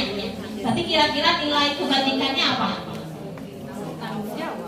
Bertanggung jawab. Kita kunci dulu ya Bu ya. Yang kedua, dilarang mengganggu orang lain. Nah, kira-kira nilai kebajikannya apa? Dilarang mengganggu orang lain. Saling menghormati, kita kunci ya Bu ya. Yang ketiga, hadir di sekolah 15 menit sebelum pembelajaran dimulai. Disiplin. Dilarang melakukan kekerasan. Saling menyayangi, kita kunci ya Bu ya. Dilarang menggunakan narkoba. Kesehatan, keselamatan bisa ya. Bergantian atau menunggu giliran. Nilai kebajikannya apa? Tertib. Gunakan masker. Kesehatan. Jangan berlari di kelas atau koridor. Keselamatan. Oke, slide berikutnya Pak, kita lihat. Nah, selalu mengembalikan buku ke tempatnya. Nilainya tanggung jawab. Kalau anak sudah punya nilai kebajikan tanggung jawab, pasti dia akan menyimpan barangnya dengan teratur. Kemudian dilarang mengganggu orang lain, betul ya tadi, saling menghormati. Kemudian hadir di sekolah 15 menit sebelum pembelajaran dimulai, juga menghormati atau berkomitmen, karena sudah komitmen tepat waktu. Kemudian dilarang melakukan kekerasan, keselamatan atau menghormati orang lain. Kemudian dilarang menggunakan narkoba, kesehatan. Bergantian atau menunggu giliran, menghormati orang lain, gunakan masker, kesehatan, keselamatan, dan jangan berlari di kelas atau koridor juga, keselamatan dan keamanan. Jadi paham ya Bu, bedanya peraturan kelas dan keyakinan kelas, bisa membedakan? Nah, kalau sudah bisa membedakan, next Bu, bagaimana cara kita membuat keyakinan kelas di kelas kita agar tercipta budaya positif? Ciri dulu, dari ciri keyakinan kelas, yang pertama tadi kata saya, keyakinan kelas jangan hanya dari guru saja, tapi harus dilibatkan juga siswa. Berarti siswa pun harus terlibat. Yang kedua, berisi nilai-nilai kebajikan. Yang ketiga, keyakinan kelas hendaknya tidak terlalu banyak. Yang penting anak itu paham dan mudah diingat sehingga bisa dilaksanakan. Kemudian yang keempat, dilarang atau hindari penggunaan kata jangan dan dilarang. Berarti nama dilarang buang sampah sembarangan teh, hindari yang mulia. Jangan gunakan kalimat yang lain yang positif. Kemudian keyakinan kelas pun perlu ditinjau ulang. Karena apa? Karena kalau misalkan sudah itu kan fleksibel, bisa beda-beda tergantung kondisi kelasnya, kan beda. Nanti di kelas yang selanjutnya beda dikondisikan. Lanjut. Nah, langkah membuat keyakinan kelas. Yang pertama, otomatis biasanya tambahan Ibu ya bilang, keyakinan kelas atau kesepakatan kelas biasanya dibuat di awal tahun ajaran. Kenapa? Untuk mengoreksi setahun ke depan apakah nilai kebajikan anak itu bisa timbul atau tidak. Jadi diusahakan dilakukan di awal tahun pelajaran. Nah, hal yang pertama yang harus dilakukan, lakukan ruang diskusi. Tanyakan kepada anak kelas yang bagaimana yang dia impikan, kelas yang bagaimana yang dia mau. Tadi saya udah bilang ya, peraturan kelas jangan guru yang membuatnya, tapi anak yang bertanya. Nah, hari ini kalian awal masuk kelas baru, kita akan membuat keyakinan kelas. Apa impian kelas yang kalian inginkan? Nah, setelah dibuka ruang diskusi, silakan anak menulis apa yang dia mau. Tuangkan, bisa dalam kertas, bisa sambil disebut, sambil dikatakan, tapi idealnya itu ditulis dalam kertas. Tulis, misalkan tadi buang sampah pada tempatnya atau berairnya, kita Bu sering orang kurang kali teh bullying nyebutan wae sepuhna gelut atau nampi kasenggol sakedik heureui gelut teh. Nah tuangkan sama anak tadi, tuangkan kelas impian kalian teh mau seperti apa, dituliskan. Saya mau ibu, misalkan ibu jangan ibu ketika pembelajaran harus banyak permainan, gak apa-apa, termasuk interaksi buat kita juga. Oh berarti anak teh pingin ya tante gaya belajar anak kan beda-beda, bukan mau dengan permainan, tulis. Nah setelah itu ditempel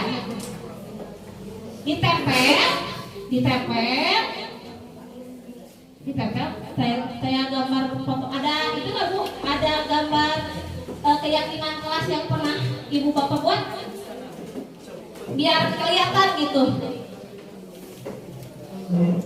Sambil menunggu ya, kalau misalkan sudah ditulis, ditempel, anak itu menempelkan apa yang diimpikan di kelasnya. Nah setelah itu diurutkan poinnya, termasuk dalam nilai kebajikan, dikelompokkan nilai kebajikan mana, ya. Dan terakhir baru saya juga di HP.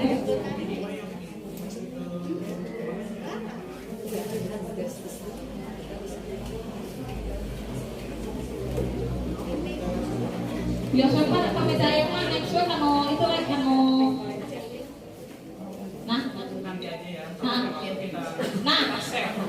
nanti di share ya.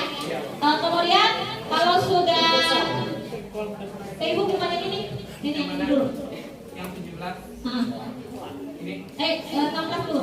Nah kalau misalkan kita sudah bertanya pada anak sudah mencatat apa yang dia inginkan.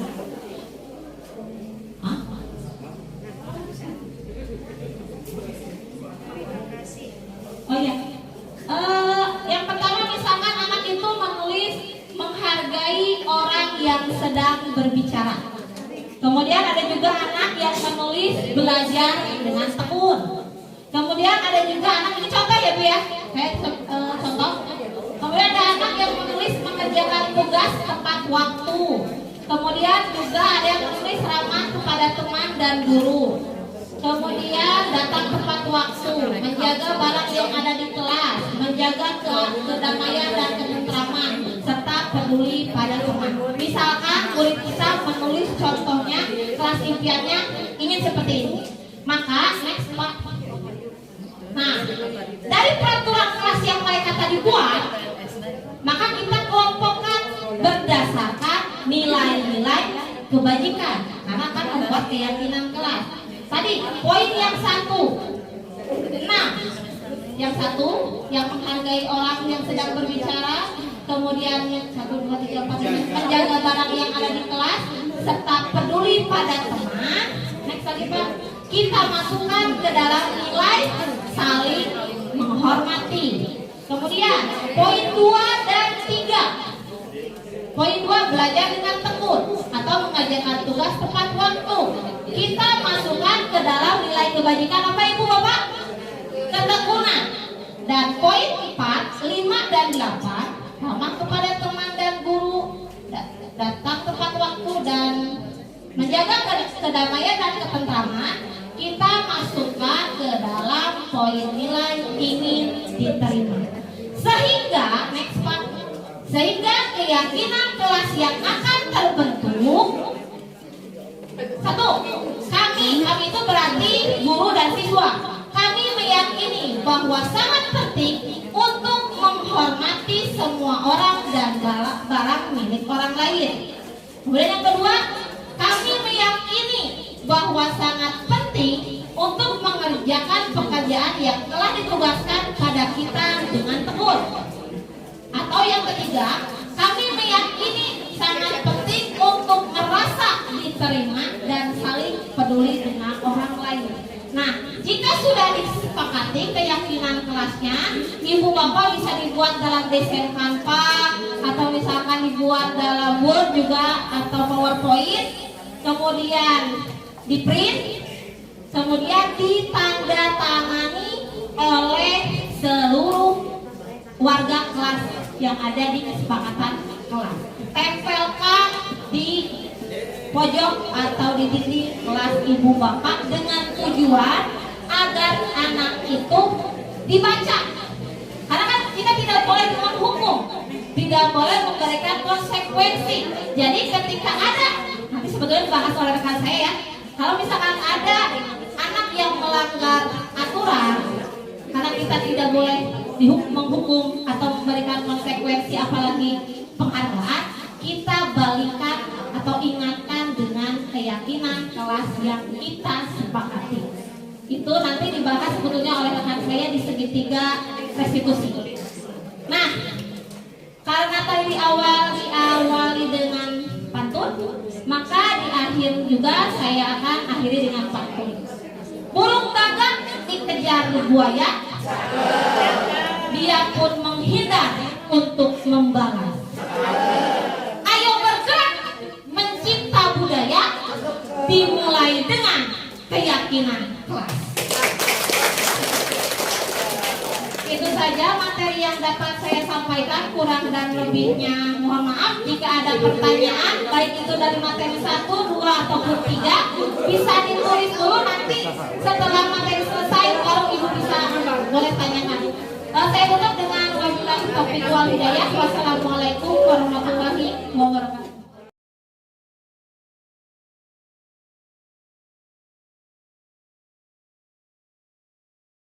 Warahmatullahi wabarakatuh.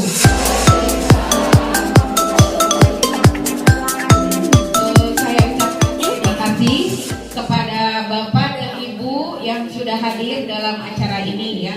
Kemudian sebelumnya saya mau meminta maaf ya jika materi yang saya sampaikan gitu ya ada yang kurang jelas gitu. Saya salut tadi dengan adik-adik saya gitu ya yang sudah menyampaikan materi dengan begitu jelas gitu ya, sehingga Bapak dan Ibu semua bisa mengikuti semua materi yang mereka sampaikan.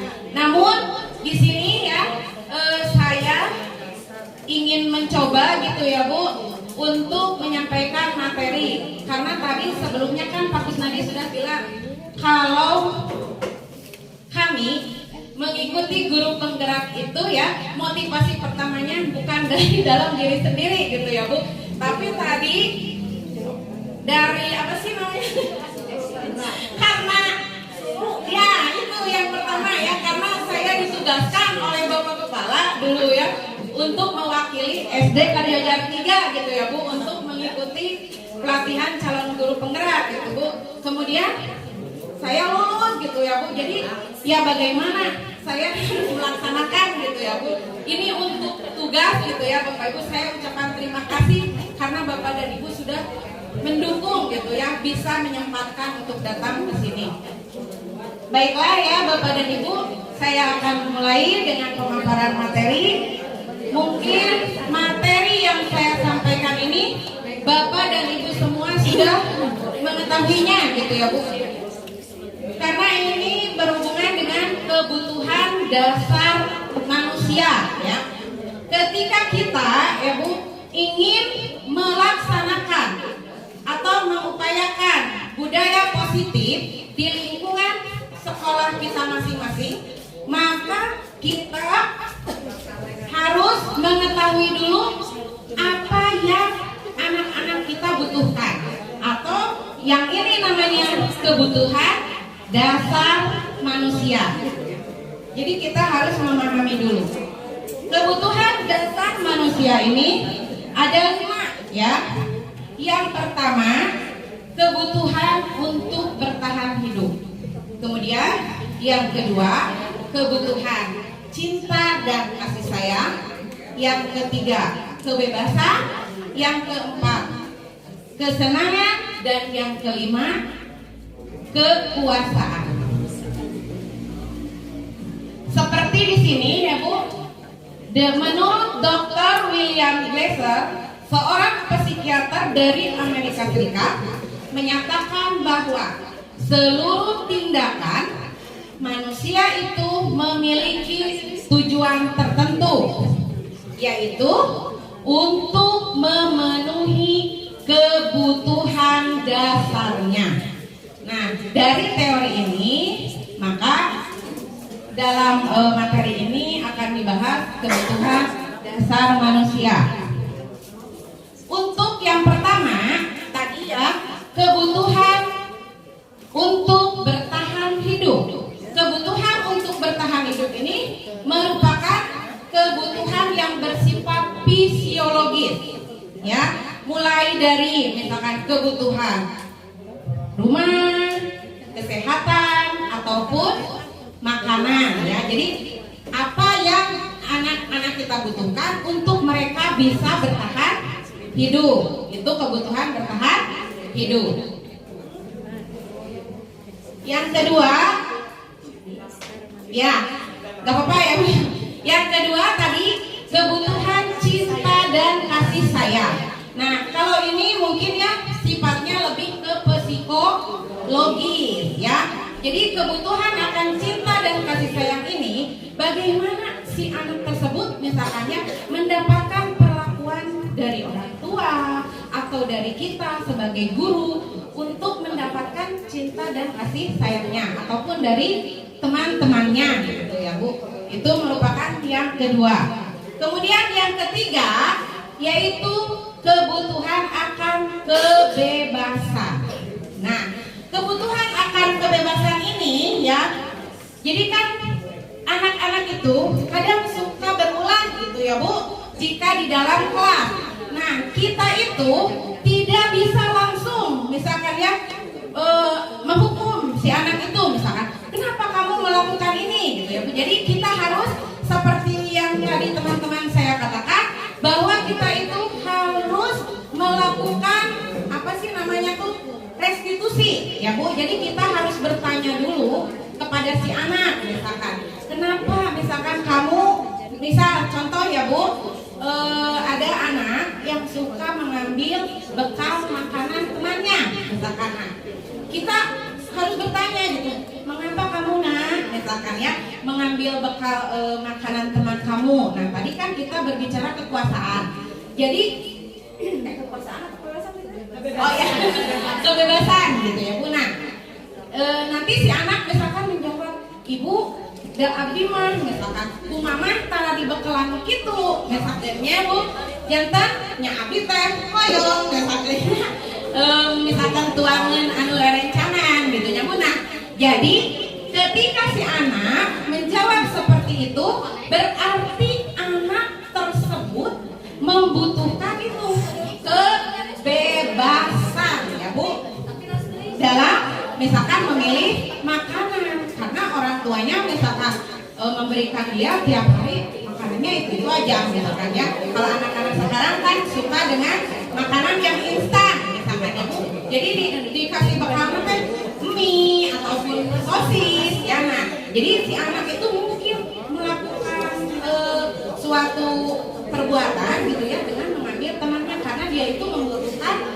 kebebasan. Yang keempat ya, yaitu kesenangan. Nah, seperti tadi juga ya, masih tetap misalkan kasusnya ya, si anak kan kita tanya, kenapa kamu tadi mengambil makanan milik teman kamu? Nah, si anak jika dia menjawab, nyaresep we Bu. Nah, misalkannya kan ada anak yang seperti itu, da abdi mah Bu cenah ge resep ngaheureuyang rerencangan. Nah, jadi seperti itu ya Bu. Jadi si anak itu memerlukan kesenangan dia itu ya, misalkan jadi dia menjawabnya karena dia itu suka misalkan melihat temannya diambil apa sih namanya makanannya. Jadi kesenangan ini lebih ke apa ya?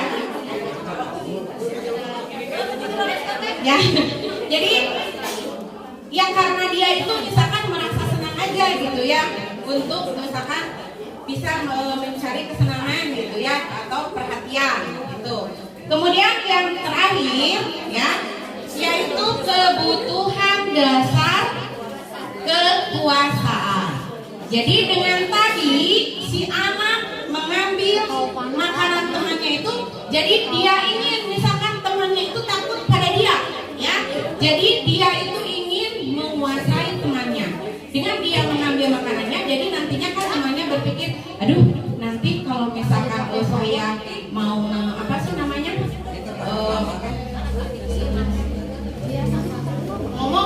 mau marah sama dia, tapi karena temannya itu kan merasa takut. Jadi itu namanya kekuasaan ya. Jadi si anak tersebut ingin lebih dari temannya gitu ya. Jadi ingin berkuasa.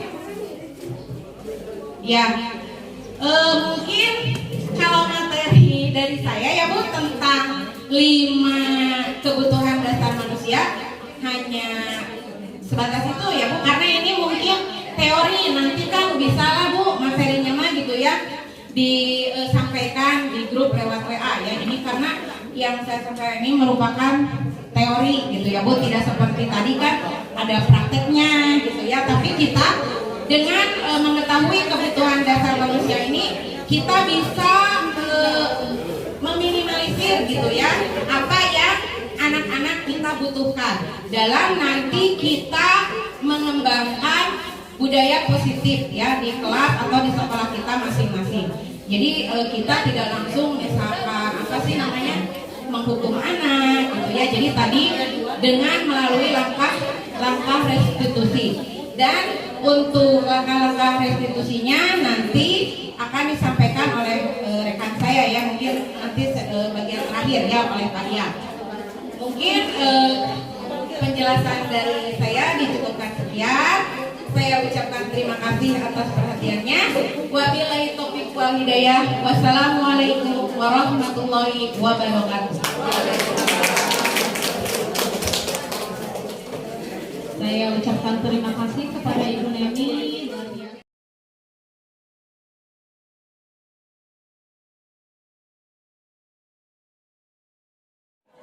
Ya, materi ini adalah tentang 5 posisi kontrol. Masih terkait dengan tadi ya Bapak Ibu.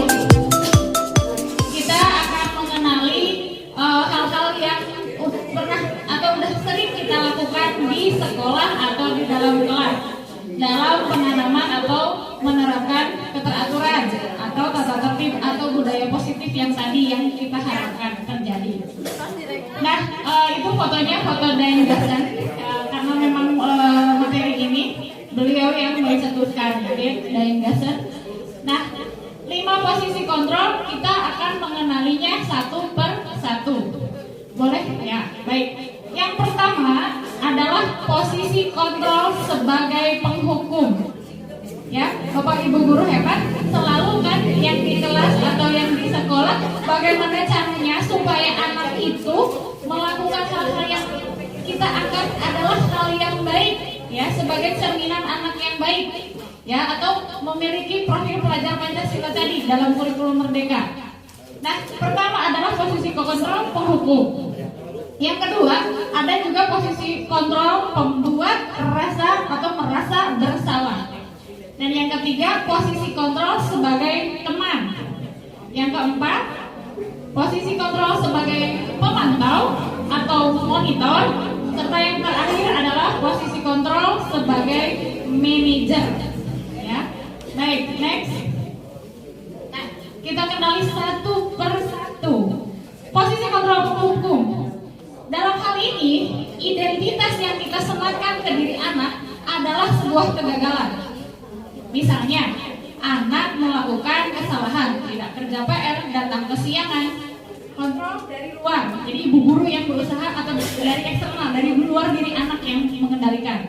Selanjutnya, ada motivasi untuk menghindari hukuman. Nah, indikatornya lihat akan menunjukkan apa? Bagi guru, ya, kalau misalnya indikator yang kita bisa lihat dari sisi guru atau dari si pemberi atau yang memposisikan diri sebagai penghukum, gestur atau tubuhnya menghardik, nunjuk-nunjuk, teriak-teriak, nada suaranya benar-benar marah, gitu ya. Ini sebagai penghukum, ya. Ada juga yang menyindir dan lain-lain. Nah, selanjutnya kalimatnya, ya, kalimatnya pun kamu tidak melakukannya, awas nanti. Kalau tidak kerja PR ya, kamu tidak kerja PR, awas nanti. Atau misalnya kesiangan lagi, awas nanti, itu marah. Tadi kalau misalnya pada saat kita memberikan hukuman, kan tiba-tiba ya, dan kadang nggak nyambung. Kalau dari sisi anak, apa yang dia rasakan saat dia dihukum? Ya, dengan melihat ekspresi atau mukanya gugur seperti itu, gesturnya kayak gitu.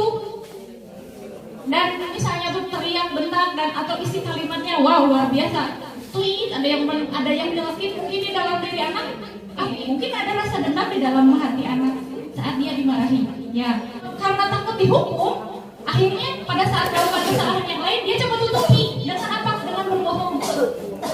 Yang kedua, yaitu membuat rasa bersalah, merasa bersalah.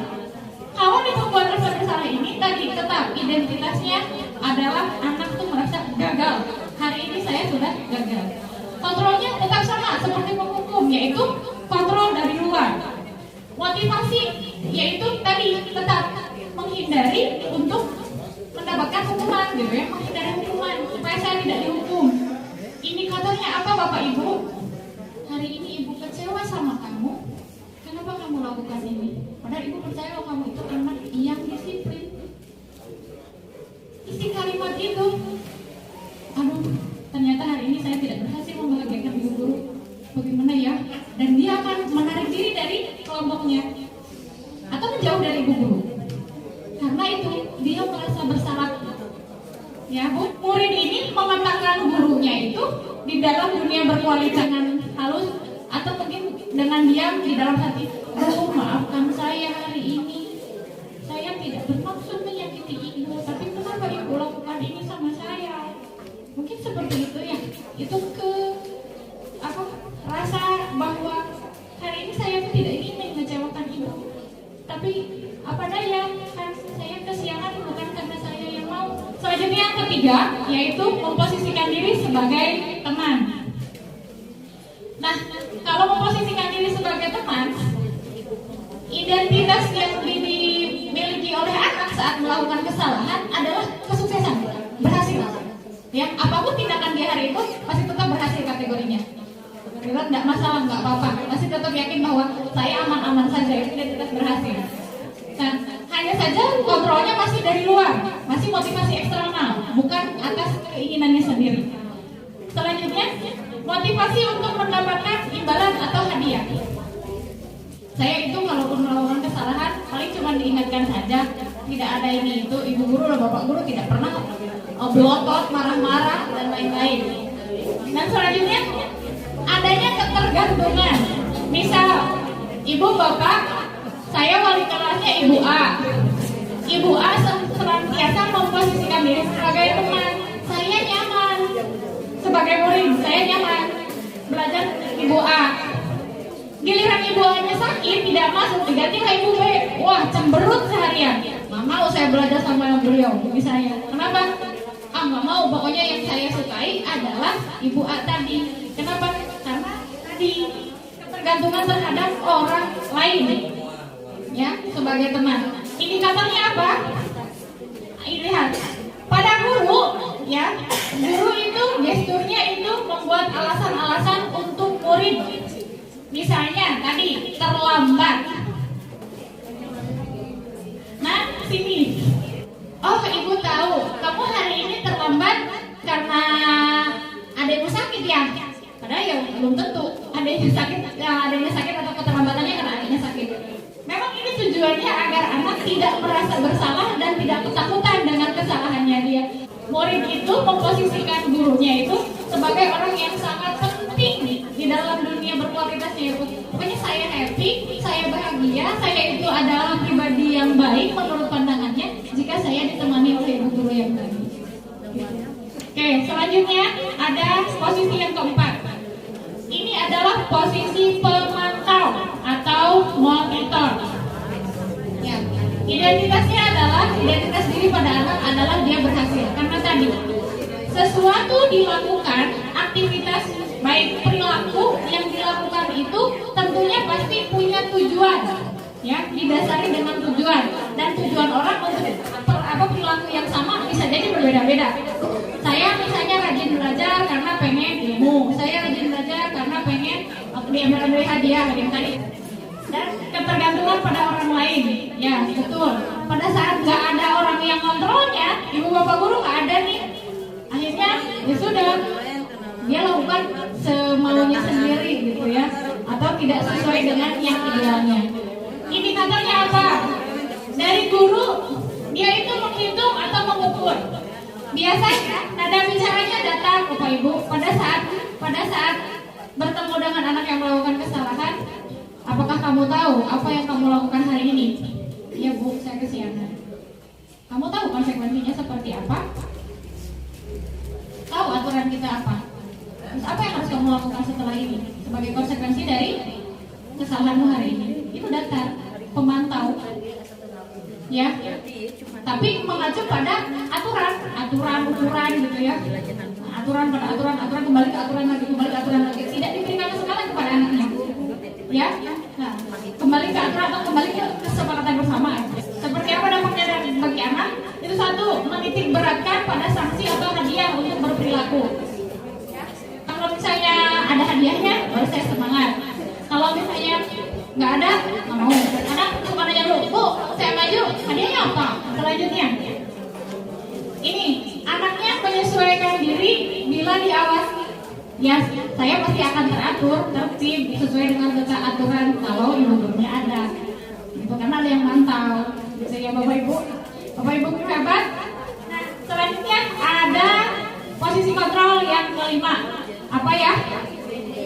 Manajer. Identitas anak itu adalah berhasil atau sukses.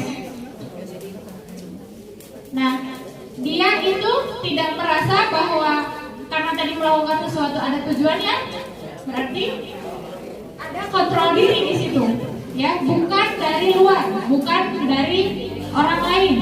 Jadi dia memang, oh iya, saya sadar diri bahwa saya terlambat. Apa ya yang harus saya lakukan agar saya tidak mengulangi lagi keterlambatan itu? Dia itu punya keinginan atau melakukan sesuatu atas dasar karena dia menghargai dirinya sendiri.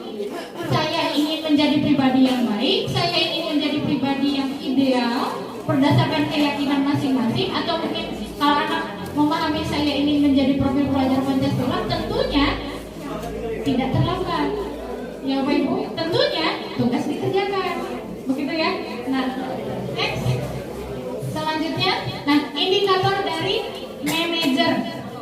Kalau manajer saat anak datang misalnya terlambat atau melakukan kesalahan, yang kita sampaikan adalah apa? Apa yang kita yakini, apa yang bisa kamu kerjakan untuk memperbaiki masalah ini. Bedanya dengan pemantau, kalau pemantau itu balik ke kesepakatan kelas, balik ke aturan. Kalau yang ini, pada saat anak tadi kesiangan, Bu, maaf saya kesiangan. Baik, hari ini kamu kesiangan. Kira-kira apa yang menyebabkan kamu kesiangan hari ini, Nak? Kan ditanya ya, alasannya apa? Baiklah Nak, hari ini kira-kira keyakinan kelas atau keyakinan sekolah yang mana yang tidak kamu laksanakan dengan baik atau yang belum kamu laksanakan dengan baik? Iya Bu, saya tidak berdisiplin. Dia sadar sendiri, oh bahwa diri saya hari ini tidak berdisiplin. Selanjutnya, ya, hari ini tidak berdisiplin. Selanjutnya, baik, kamu sudah menyadari bahwa kamu tidak berdisiplin hari ini. Langkah apa atau solusinya seperti apa supaya hari esok tidak kesiangan lagi? Itu ditawarkan, ya. Berbeda dengan yang posisi nomor 4 tadi, posisi kontrol nomor 4. Berbeda dengan pemantau. Kalau pemantau kembalikan ke aturan. Tapi kalau misalnya restitusi, kembalikan ke anak. Apa kira-kira yang bisa kamu laksanakan atau yang bisa kamu lakukan agar hal ini tidak diulang lagi di kemudian hari? Gitu ya. Apa yang harus dilakukan? Misalnya anaknya menyampaikan, ya, Bu, untuk hari besok dan seterusnya saya minta tolong Mama untuk bangunkan segera. Pas solusi atau misalnya pemecahan masalahnya itu diberikan atau ditawarkan kepada siswa. Itulah restitusi bedanya. Jadi dia menyadari kesalahannya dan berpikir apa yang harus saya lakukan supaya kesalahan ini saya bisa perbaiki. Itu internal di dalam diri anak. Begitu ya Bu, internal di dalam diri atau di dalam keinginan anak sendiri gitu ya, sebagai dunia berkualitasnya. Nah, murid meletakkan dirinya sebagai individu yang positif dalam dunia berkualitas bahwa saya itu punya kewajiban untuk menjadi pribadi yang baik, pribadi yang bermanfaat bagi sesama, atau pribadi yang tertib, disiplin, soleh dan lainnya gitu ya. Yang ia benar-benar yakini, bergerak mau ada guru, tidak ada guru, ya mau itu ada yang melihat, tidak ada yang melihat, tetap dia yakini di dalam hati bahwa saya memang harus melakukan hal yang positif, gitu ya. Selanjutnya untuk di anaknya itu memang tadi anak itu mengevaluasi diri ya, merefleksi dirinya, evaluasi diri bahwa oh bagaimana caranya saya memperbaiki masalah ini, lalu bagaimana caranya saya bisa memperbaiki keadaan. Kalau misalnya kasusnya bukan kesiangan, Bapak Ibu, kalau kasusnya berantem, kan kalau misalnya berantem nih, berarti kan ada yang satu ada yang dirugikan jadi korban, yang satu mungkin ada jadi pelaku ya, biasanya seperti itu. Nah, kalau di dalam restitusi, kalau di dalam restitusi itu ditawarkan bagi korban apa yang harus dilakukan sama pelaku supaya kamu bisa memaafkan dia. Bukan tindakan saya copot, saya minta dipasangkan lagi supaya ibu saya tidak sana. Oke. Terus kamu bisa nggak pasangkan kancing, mau nggak dipasangkan kancing bajunya dia harus pasangkan lagi? Oh mau bu, tapi saya nggak bisa jahit. Oh iya, nanti misalnya ada yang mengajar kamu untuk menjahitkan kancing. Nah seperti itu, jadi ditawarkan kepada anak. Oke, itu penguatan pribadi ya, menguatkan dirinya sendiri. Memposisikan diri sebagai manajer, ini menghargai diri sendiri, ingin dirinya memang menjadi orang yang berkualitas dan kontrolnya ada di dalam sebagai motivasi internal. Next, ya Bapak Ibu, yang saya sampaikan ini mungkin kelihatannya mudah untuk disampaikan, tapi pada saat realitanya pelaksanaannya tidak akan mungkin semudah saya menyampaikan. Betul, sulit. Kita sudah pernah coba dan luar biasa. Jawaban anaknya atau ya hal-hal yang tidak terduga, tidak terpikirkan oleh kita. Kita bergerak dari hal-hal yang mungkin awalnya kontrol dari luar ke pendidikan yang memang disadari betul bahwa anak membutuhkan hal itu atau membutuhkan dirinya berkualitas. Begitu. Bapak Ibu, mohon maaf atas semua kesalahan dan kekurangan. Terima kasih atas perhatiannya. Wabillahi taufiq wal hidayah. Wassalamualaikum warahmatullahi wabarakatuh.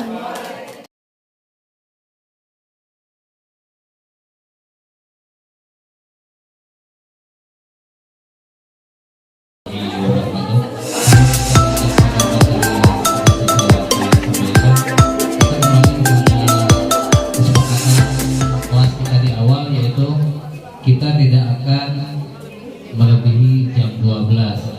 Sekarang sudah menunjukkan jam 11:34, mungkin waktu yang ada atau yang bisa saya pergunakan kisaran 25 menit. Itu dulu sesi kali jawab, mudah-mudahan Ibu dan Bapak bisa paham dan lebih mengerti dan bisa dipahami juga dipelajari nanti di sekolah atau di rumah masing-masing. Menindaklanjuti tadi ada pemahaman bahwa ada masa kolonial atau masa layu sekar, ada masa milenial. Itu yang harus kita garis bawahi dan itu rame di grup AKG GPAI khususnya. Nah, saya garis bawahi tidak ada kata terlambat karena mencari ilmu adalah suatu kewajiban bagi umat manusia ya. Jadi tidak ada kata terlambat. Soalnya di program guru penggerak juga yang pertama ada CGP calon guru penggerak, yang kedua ada PP pengajar praktik, ada fasilitator, bahkan ada instruktur. Jadi semua yang masih bekerja atau masih di bawah usia 60 tahun itu berkesempatan bisa mengikuti program yang tersedia. Baiklah, kita lanjut pada materi yang akan saya sampaikan, yaitu sedia restitusi.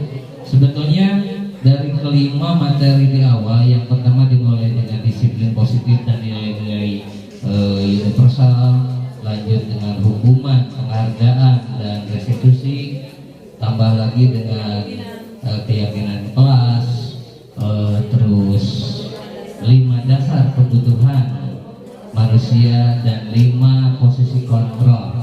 Nah, selanjutnya ada sedikit 3 restitusi. Hal ini merupakan aplikasi atau aksi nyata dari kelima materi tersebut, di mana tadi sudah dijelaskan bahwa restitusi adalah suatu usaha atau proses untuk mengembalikan siswa ke dalam kelompoknya. Dalam arti di sana ada usaha kita sebagai seorang pendidik, hingga jangan sampai terjadi anak mendapatkan atau dibully. Nah, kemarin juga mungkin rekan guru sudah melaksanakan survei lingkungan, ada materi tentang bullying ya. Nah, di situ. Jadi hal ini bertujuan atau bermanfaat supaya siswa bisa kembali ke dalam lingkungannya seperti sedia kala setelah siswa itu mendapatkan permasalahan, tapi bisa kembali seperti semula di kelompoknya. Lanjut terus. Adapun dari segi restitusi ini yaitu 3 tahapan kita dalam menyelesaikan suatu kasus yang terjadi pada siswa. Yang pertama mungkin itu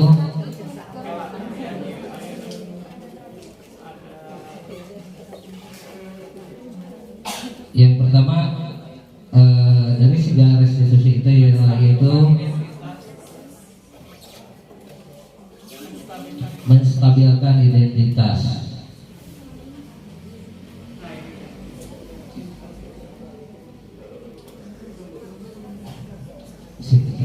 Setiganya.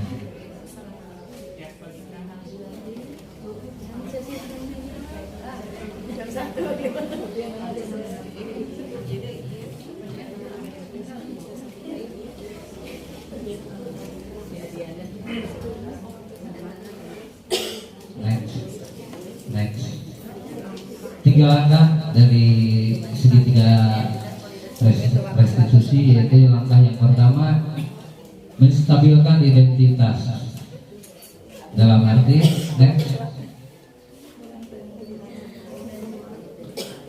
bertujuan untuk membuat anak yang merasa gagal karena berbuat salah menjadi positif terhadap dirinya.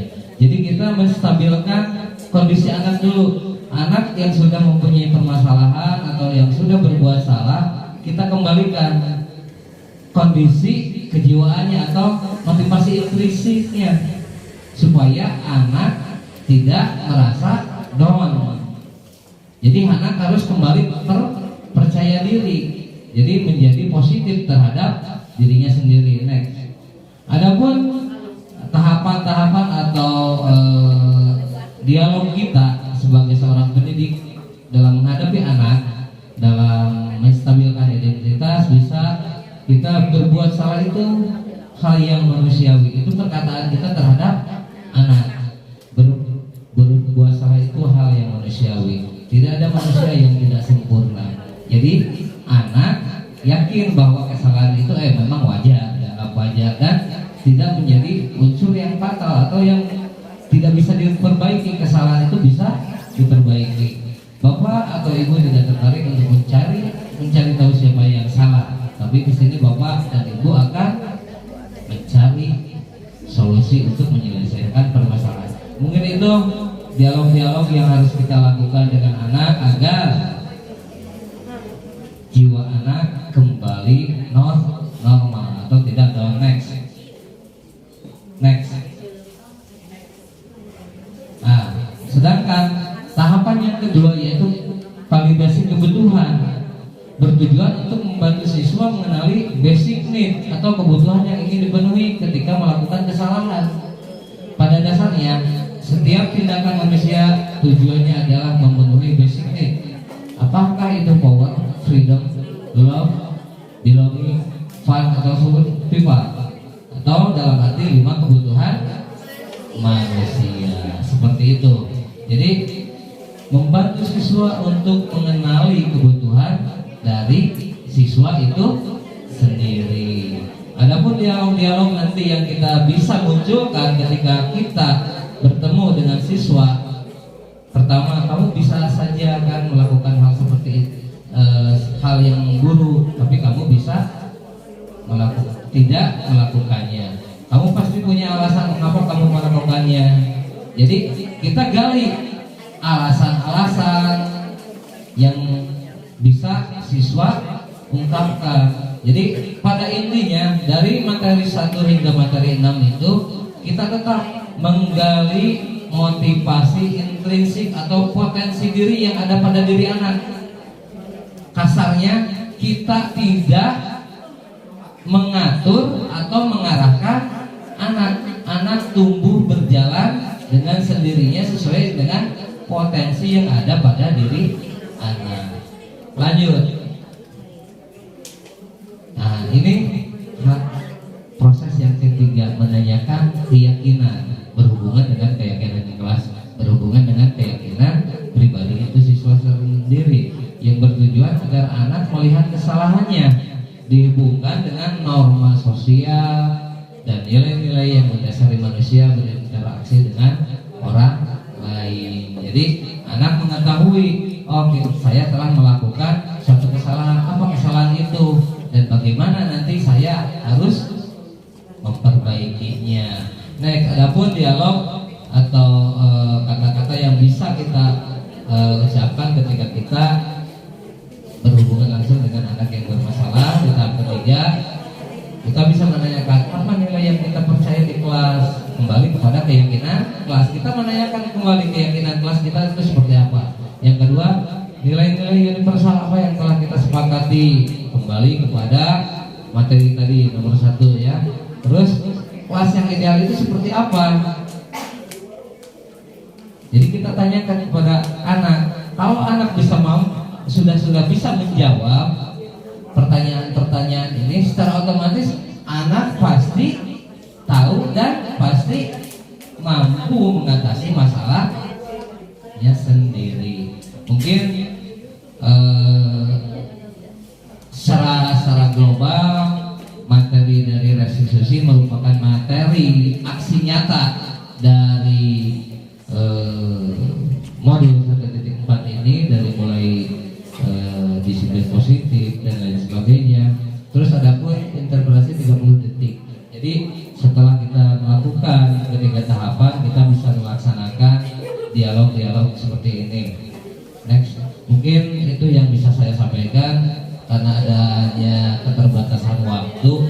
Setelah kita menyepakati pertemuan di hari ini, karena mungkin panitia juga membatasi pertemuan kita berkenaan dengan berbagai hal, terutama finansial yang harus dia keluarkan. Kalau kita melebihi jam 12 berarti kita atau panitia harus mengeluarkan anggaran untuk konsumsi. Kurang dan lebihnya saya mohon maaf. Akhir kata, Assalamualaikum warahmatullahi wabarakatuh.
Anggap saja begini Bapak dan Ibu, jadi kita sebagai hiburan lah, enjoy saja, ya, enjoy. So, kita kan kalau terus mengajar di sekolah, ya, kumaha jenuh, so anggap saja ini sebagai sharing, sebagai wadah untuk berbagi ilmu dan sharing. Mungkin rekan-rekan semua yang tadi di depan mungkin lebih dulu menerima materi ya, mungkin lebih dulu membaca di rumah ya. Terima kasih kepada jajaran pengurus KKG dan juga sebagai panitia. Alhamdulillah kegiatan workshop hari ini berjalan dengan lancar. tanpa ada ekses apapun, tepat jam 12 sesuai dengan perjanjian. Ya, terima kasih. Saya tutup.